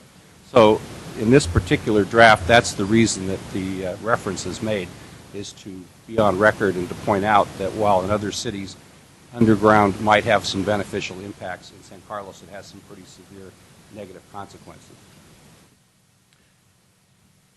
If I could add one thing, Mr. Moore, maybe you can let me know if I'm remembering this conversation correctly. When we were at that first working policymaker group meeting, Marion Lee indicated that there's a very strong message going from the peninsula cities, almost in their entirety, to the High-Speed Rail Authority, that the two-track system, or the blended system, was overwhelmingly our choice, and that the four-track system was not really preferred by anybody, or any of the cities. I mean, that seemed to be the theme of the letter, and the Samtrans people seem to get that message loud and clear. Yeah, through the chair, I think Councilmember Collins is exactly correct. In fact, my recollection of that first policymaker meeting is I think she actually said that 4 or 5 different times just to emphasize the fact that Caltrain and high-speed rail staff had gotten the message that, with perhaps 1 or 2 exceptions, none of the cities were particularly interested in passing tracks, although as Councilmember Olbert correctly points out, it may be the case that a couple cities get passing tracks. And that also, by the way, is the reason that the letter is structured in such a way that we say up to 8 trains an hour we don't have concerns with. Once we get to 9 or 10 we do. And that's the point at which the passing tracks enter the discussion. And another point, again, we've mentioned this before, but it's definitely relevant tonight, so I'll mention it again. One of the key reasons that staff has brought this issue to you starting in 2011 and probably ahead of almost every other city is the fact that of the 5 different passing track scenarios that have been studied, 3 of the 5 go through the length of San Carlos. So while I'm not necessarily a betting man, one could imagine that if there are passing tracks, in other words, if high-speed rail and Caltrain do land on the system that takes 4 trains an hour for high-speed rail, assuming it's ever funded, that there's a high likelihood that passing tracks will go through San Carlos. And that's the reason that, I've been at pretty much every meeting and been continuing to bring you these comment letters. I think it's very important that we keep on top of this, because if high-speed rail is ever funded, and we don't know today whether it will be or not through the peninsula, but if it is, and if there are passing tracks, for good or for bad, we're likely to get some. If I may, personally, it seems to me that the way I would communicate our stance on the blended system, which I think is actually what we said when we last took a position on this back in February, January of last year. The blended system is acceptable provided it doesn't have a significant negative impact on San Carlos. In fact, I suppose even more tightly, what I recall people saying was that they were willing to support the blended system, but not if the passing tracks were built in San Carlos. It was kind of like, if you want to build them someplace else, that's fine. We don't have a problem with it. I could maybe see the nuance of putting in that language about as long as it doesn't significantly negatively impact San Carlos. That's an attempt to try and maintain some flexibility in case we get forced to accept them anyway. But I just have a concern with saying that, simply saying that we support the blended system, because personally I don't, without those other caveats on it. I would agree. So are we asking to change the language here to be a little bit more strong, where it talks about 8 trains per hour? It does say we do have questions and concerns about the need to expand services beyond 8 trains per hour, as this would require the need for 1 or 2 passing tracks along a portion of the route. And we could say, because a 4-track system through San Carlos, no matter what configuration, underground, overhead, doesn't matter. It's going to have adverse, the language that was used earlier in here about, or later, about significant adverse impacts on our city. Mr. Mayor, I'm just wondering, I just thought of this just now, and I don't know how we word it, but it might be important to put some language in the letter that points out that we're really, along with Belmont, we're really the only jurisdiction in the entire line that has built a berm. I mean, we've made a great investment, and at some political cost as well. I mean, we alienated some people in the town, but we've actually built a structure and made the investment that has been now in place for 15 years. Other than Redwood City just going under at 5th and going under at Jefferson, no other city has done what we've done. And I believe that we pretty much talked Belmont into going along with us to build there. So I guess I should include them. Belmont and San Carlos are the only cities. And the reason I bring that up is that if they're going to consider these, and I realize that, as Mr. Mora points out, that there's, the odds are there's 60% chance that we're going to get passing tracks through the city. I think they need to give us consideration in that we've already made the investment to create a berm, and so that they ought to take a very strong look at that other 40% before they consider putting passing tracks through San Carlos. Again, I don't know how we put that in a letter. I don't know how we characterize that. I look to the rest of you for help, but I think you understand what I'm trying to say here. Let's hear from the city manager. I think, through the mayor, if I may, I mean, if those 2 points, I think both Councilmember Olbert and Councilmember Collins described those 2 points very well from a general policy type discussion. So if the council is comfortable conveying those thoughts, I'm comfortable with the fact that we could come up with language within the letter to reflect that. So That's what I was going to say, Okay. rather than try and edit the letter in a committee form, give it to staff. So you'll bring this back to us one more time? We have time for that? Actually, You don't. the letter is due by Wednesday. Yeah, so. Oh. Yeah. I would suggest as the city manager and I, staff will work on it, and then we'll certainly run, obviously, the mayor's signatures will show up to the mayor. Sounds like in particular that first section or paragraph is where most of the concern is, so we can put something together, revisions. I'm comfortable delegating that to staff and the mayor to make sure that it reasonably reflects what we were talking about up here. As am I. So we can make a motion to that effect? Well, could I say something? Sure. Mr. Mayor? Yes, go ahead. The only problem I have with putting a line in the sand is you put a line in the sand. I sort of like the way this is written because it and again, maybe it's just we all have different ways to do it. Once you say you're there, you got nowhere to go. You can't come off it. You can't have any way to do it. Now, if that's what we want to do, that's fine. But I like the way this is written. We say what we want. We say our concerns, and we're going to have another shot at coming and saying no, we're not going to. But once we do it, there's no negotiation. They're going to go, well, they don't care, so we're not going to even talk to them anymore. They're against this or against that. But maybe I'm reading too much into the line in the sand that the other council members want to do. Well, and I didn't hear Councilmember Olbert suggest a line in the sand. What I heard was perhaps a little clarifying language in terms of what our concerns are as they relate to passing tracks, and to point out that should passing tracks come to us anyway, there are other issues that we would want to discuss related to the impacts in San Carlos. And then I heard Councilmember Collins talk about wanting to describe in a little bit more detail our existing infrastructure as it relates to the berm.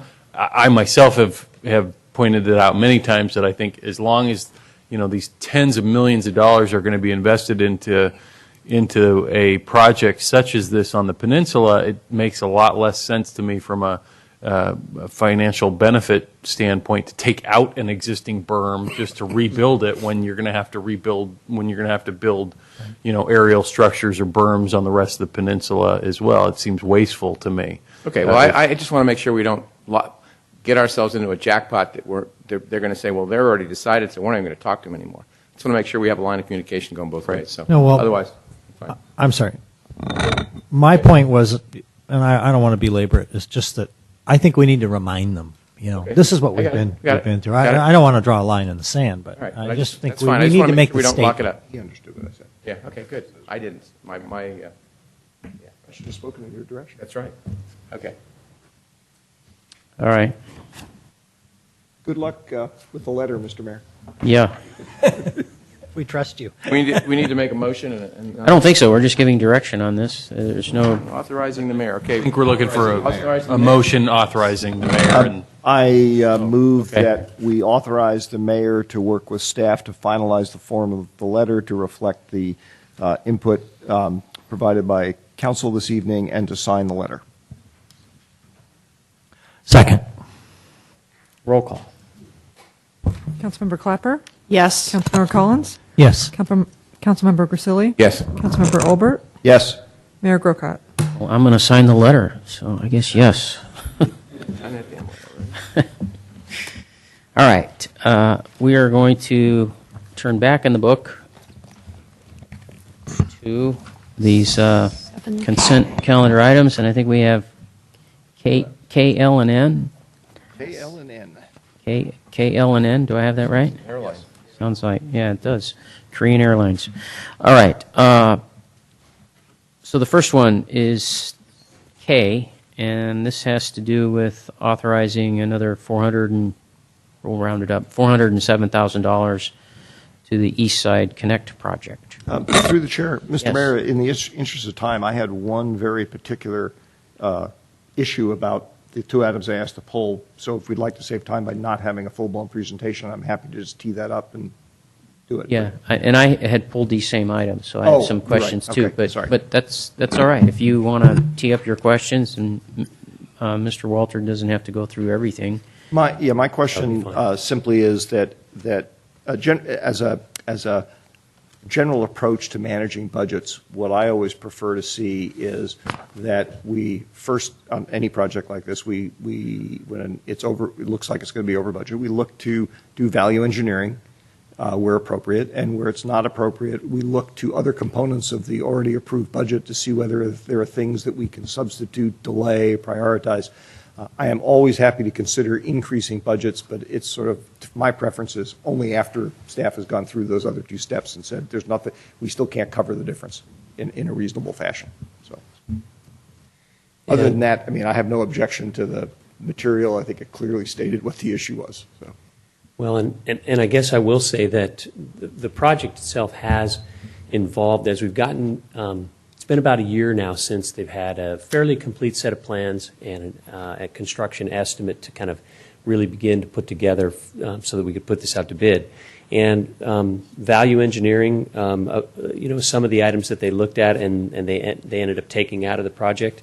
There was originally a signal at Industrial in East San Carlos that has been removed from the project. We reevaluated the pavement strategy along Old County Road, and we've reduced where we felt it was achievable, the thickness of the overlay, and gone to repairing failed sections of pavement with a thinner overlay, and in some cases a microsurfacing, to try to use that money as best we can.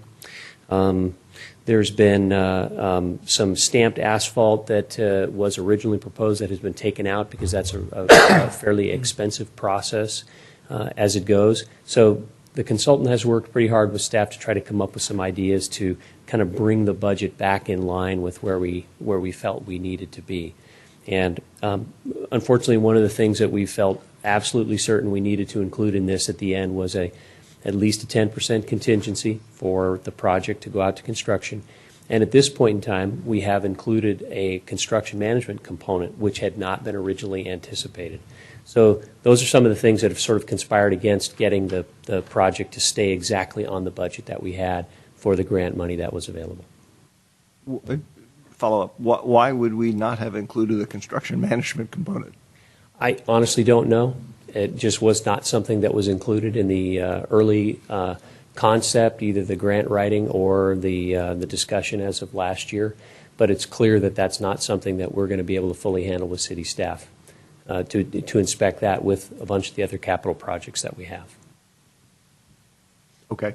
I hope that sparked a review of all the other projects that we have outstanding to make sure that they have construction management components. Okay. So those changes you were talking about still result in a need for an additional $407,000, or would they reduce that need? Yes, so with all that said and done, we're still looking at a shortfall of $406,000. No, we'll know that for sure once we advertise and get bids. That's right? correct. It all sort of rides on what our final bids are and what that cost would be to award the contract. It's possible we'll get very favorable bids, and we won't need to utilize the extra $400,000, but I wanted to be sure that I had the budget going in just in case. And so if we, for instance, just bear with me for a moment. If we did either 2 or 3 as alternates that are here, say we did 3, which is we adopt a resolution only approving the plans and specs as they are and advertising for bids, then you'd have to come back to us for approval once you had those bids, especially if you're over. That's or correct. For whatever, and so that would just slow up the process and gum up the works. It slows up the process from the standpoint of if we had very favorable bids that came in below the estimate, then the city manager could go ahead and award the contract and execute the agreement. So it is a little slower, but it is an option the council can consider. And then number 2, the one that's kind of in the middle, how's that different from 3 exactly? This is one which, number 2 is kind of it's between 1 and 3, in that what it says is it gives the city manager the authority to execute the agreement and award the contract if it's all below budget. So first one is appropriate the extra money, allow the city manager to execute the agreement if everything is below the estimate.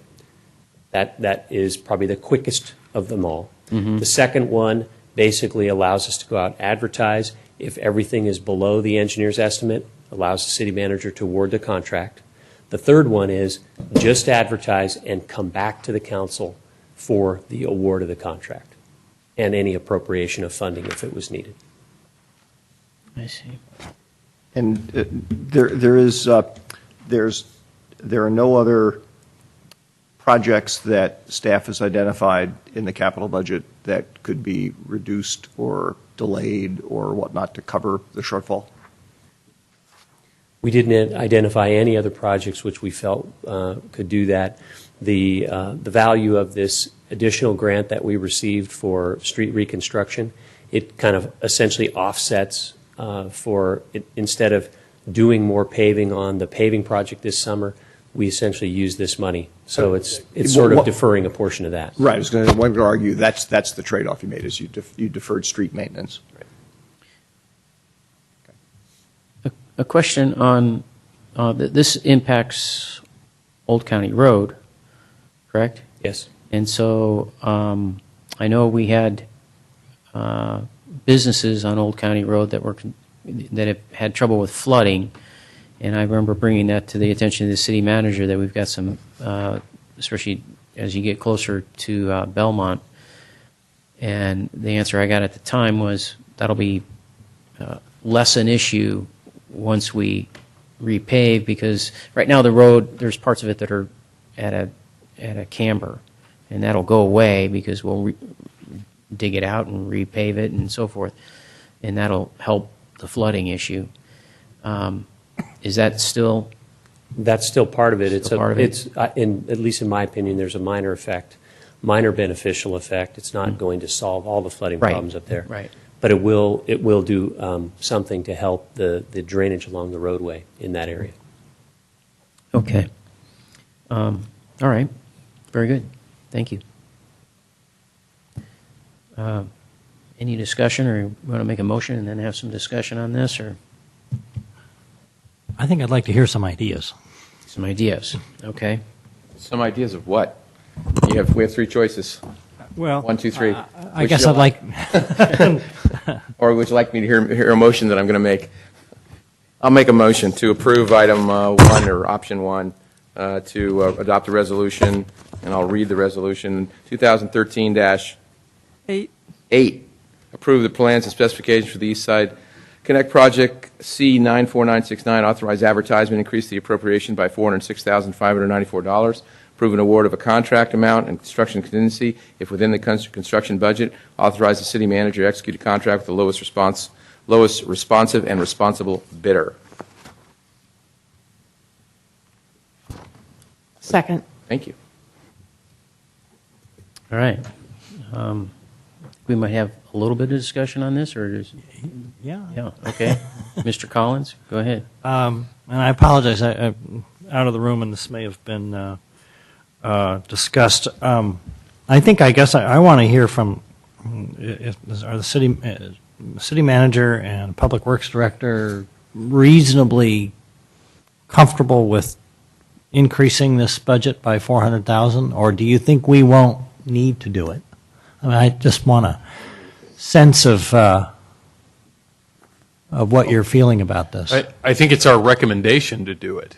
I mean, we're recommending that you. If you weren't recommending, if you weren't comfortable with it, you wouldn't be recommending. That's correct. And the proposed approach to this is, as was described earlier, is basically offsetting some additional street maintenance that we would have been able to do with some grant funding, which is basically just reducing back to our original planned maintenance level for the year. So that's the trade-off in funding the project as it's envisioned right now. And keep in mind, the vast majority of the funding for this project is grant money that the city's getting. Right. So to the extent that we're required to make a certain matching amount, and if we drop below that, we're going to start to lose grant money, so.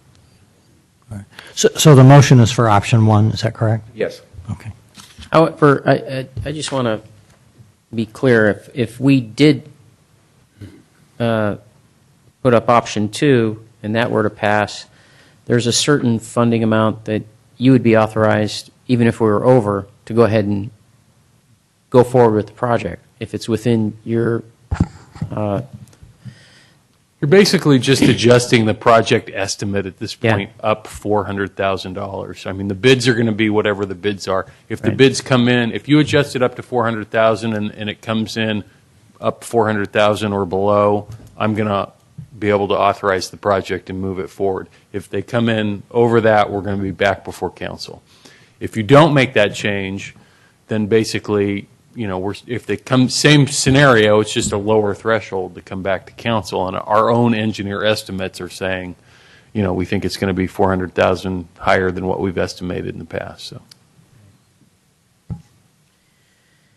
Okay, I'm a little comfortable with myself, you know, approving it as the mayor or as the vice mayor is suggested. The trouble I'm having with it is, although we're covered, it does mean other projects around town that we normally do in the summer to, you know, and we've certainly got them. I mean, there's, you know, heck, the street I live on is gotten. Isn't it only this one specific project on Crestview Drive that we're talking about? No. What we're talking about doing is the, and I can be corrected if I'm wrong, but that first bullet point under the analysis on page 2, the 412. Normally, we would take that money and we would spread it around town and do pavement improvements where we have failure. And usually after the winter months, we do have failure. And so we're going to have to just do less of that, right? actually, that's not the case. Oh, that's not the case. Okay, Because I'm sorry. normally we don't get the money. So this is one-time money that wasn't in the budget. So all the budgeted street resurfacing work is unaffected by this for the coming year. Okay. With this grant, we could have done even more. And right. there's certainly a lot identified that hasn't been funded within the pavement management program. You know, so there's certainly an argument to be made that there's plenty to spend that grant money on in terms of the street resurfacing program.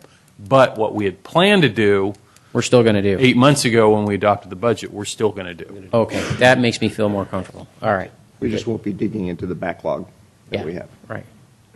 Okay, all right. Any further discussion? Roll call. Councilmember Clapper? Yes. Councilmember Collins? Yes. Councilmember Grisilli? Yes. Councilmember Olbert? Yes. Mayor Grocott? Yes. All right. Item 7, is that an I or an L? That's an L. L. Keeping you busy tonight, Mr. Walter. All in a night's work. And again, if the council has, say, some particular question that I can answer, I have a couple of slides to use if we want to go through those. But if you have questions, I'm more than happy to answer that. Okay. For time. I just have basically the same question. Feel a little more strongly about this one, which is that I understand that projects purchase things don't always come in at budget, but you know, to me, part of budget management is looking for other things that you forego in order to stay within the total. And at the end of the day, if the total needs to be increased, then we need to increase the total. But it wasn't clear to me that part of the process actually took place. Well, and one of the things I guess to consider in this regard is that the HydroFlush trucks that we do have, we currently have 2 of them. And the one that we're replacing at this point in time, as staff has worked with that truck and then also worked with the newer truck that we purchased in 2010, they've come to realize there's some distinct advantages for that particular model of truck. And, you know, we have, at this point in time, we have 2 trucks with 2 different kinds of operating systems. We have 2 trucks that have they're from 2 different manufacturers, so we have a mechanic that's got to be working on 2 different kinds of trucks. By being able to go to this other model, which is a little more expensive than the one that we are replacing because it's a little larger, we get a much better efficiency from a maintenance crew perspective and from a mechanic's perspective. And so it's, I understand that, and you're arguing value, and I understand the value of proposition is better for this truck. The point I was making, just to be clear, is a little bit different. It's always possible to spend more money. It's a matter of, because value is there, it's a matter of managing a budget.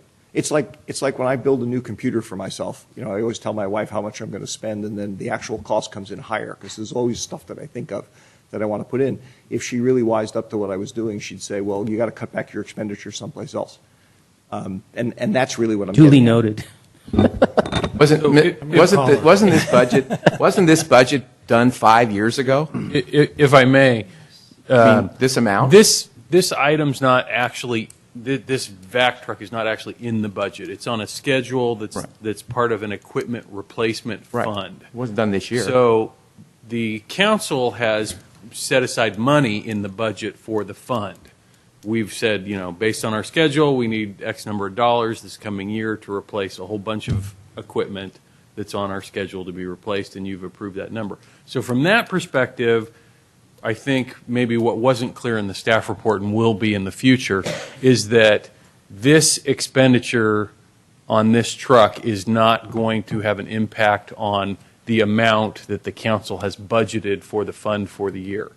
And typically what happens with the fund in any given year is that there's lots of different pieces of equipment that when they come up to be replaced, they look at it, and one that they looked at this year was a fire engine and said, you know what, we're not going to replace it this year even though it's on the schedule and we funded it, we're going to replace it next year. And so, that's happening all the time. So we're not coming back and asking for an additional $80,000. We're simply pointing out, and this may be a case where we provided too much information and caused some confusion on the council, where we're not really asking for more money. We're just pointing out that the truck costs more than we thought it otherwise would have 5 years ago when we put together the original schedule. Well, except it was approved. Mr. Mayor. I am, given what you said, Mr. Maltby, I am happy to support this because what I heard you say is that you will do what I was hoping we were doing, which is managing the budget as a unit and say, okay, if we have to reduce some elsewhere, we'll do that. Yeah, thank you, Mr. Mayor. Mr. Maltby, I just want to, doing my rough math, we originally budgeted $250,000. The cost is $335,000, but I also noticed that we get a $36,500 credit for the current truck. So really the net increase is a little over $49,000 that we were originally planning on spending. Do I understand that correctly? That's my understanding, yeah. Okay. I think you're close. And again, it's all within the existing money that the council has set aside. We're not asking for an additional appropriation to pay for this truck. So you set aside enough, you just estimated differently than it turned out to be. Correct. Okay. On a fund level basis. Right. Okay. All right. I'm good. Do we have a motion yet? Mr. Mayor, I'll move approval of resolution number 2013-9. I guessed right. Resolution of the City Council of the City of San Carlos authorizing the purchase of a replacement hydro-flush truck from Owen Equipment in the amount of $335,915.33. Not a penny more. Not a penny more. Sorry. I'll second that. Roll call. Councilmember Clapper? Yes. Councilmember Collins? Yes. Councilmember Grisilli? Yes. Councilmember Olbert? Yes. Mayor Grocott? Yes. Okay, we have one more item, which is item N, and that has to do with the waiving of this government code section that allows the county of San Mateo to proceed with a lease of real property at 1 Circle Star Plaza. You also pulled this item? No. Only I did? Yes. Okay. So the only thing that I don't, Al, we don't really need a presentation. I don't think. I went in and I talked to the city manager about this. My concern was that, this piece of property was taken off our tax rolls, and but the answer I got about it being leased to a private company is that during that time we will get in lieu monies. That's through correct, that yeah. lease agreement. It goes back on the tax rolls. Goes back on the tax rolls for the time that it's under private. The lessee is a private company or individual. Okay, so that waives my concern. Mr. Mayor, I move adoption of resolution number 2013-10. 11. Oops, sorry. Messed it up. Resolution number 2013-11, resolution of the City Council of the City of San Carlos waiving the 60-day government code notification requirement requested by County of San Mateo for lease of existing building at 1 Circle Star Plaza, San Carlos. Second. We have a Second. motion. We have a second by Mr. Collins. Any discussion? No. Roll call. Councilmember Clapper? Yes. Councilmember Collins? Yes. Councilmember Grisilli? Yes. Councilmember Olbert? Yes. Mayor Grocott? Yes, and we're adjourned.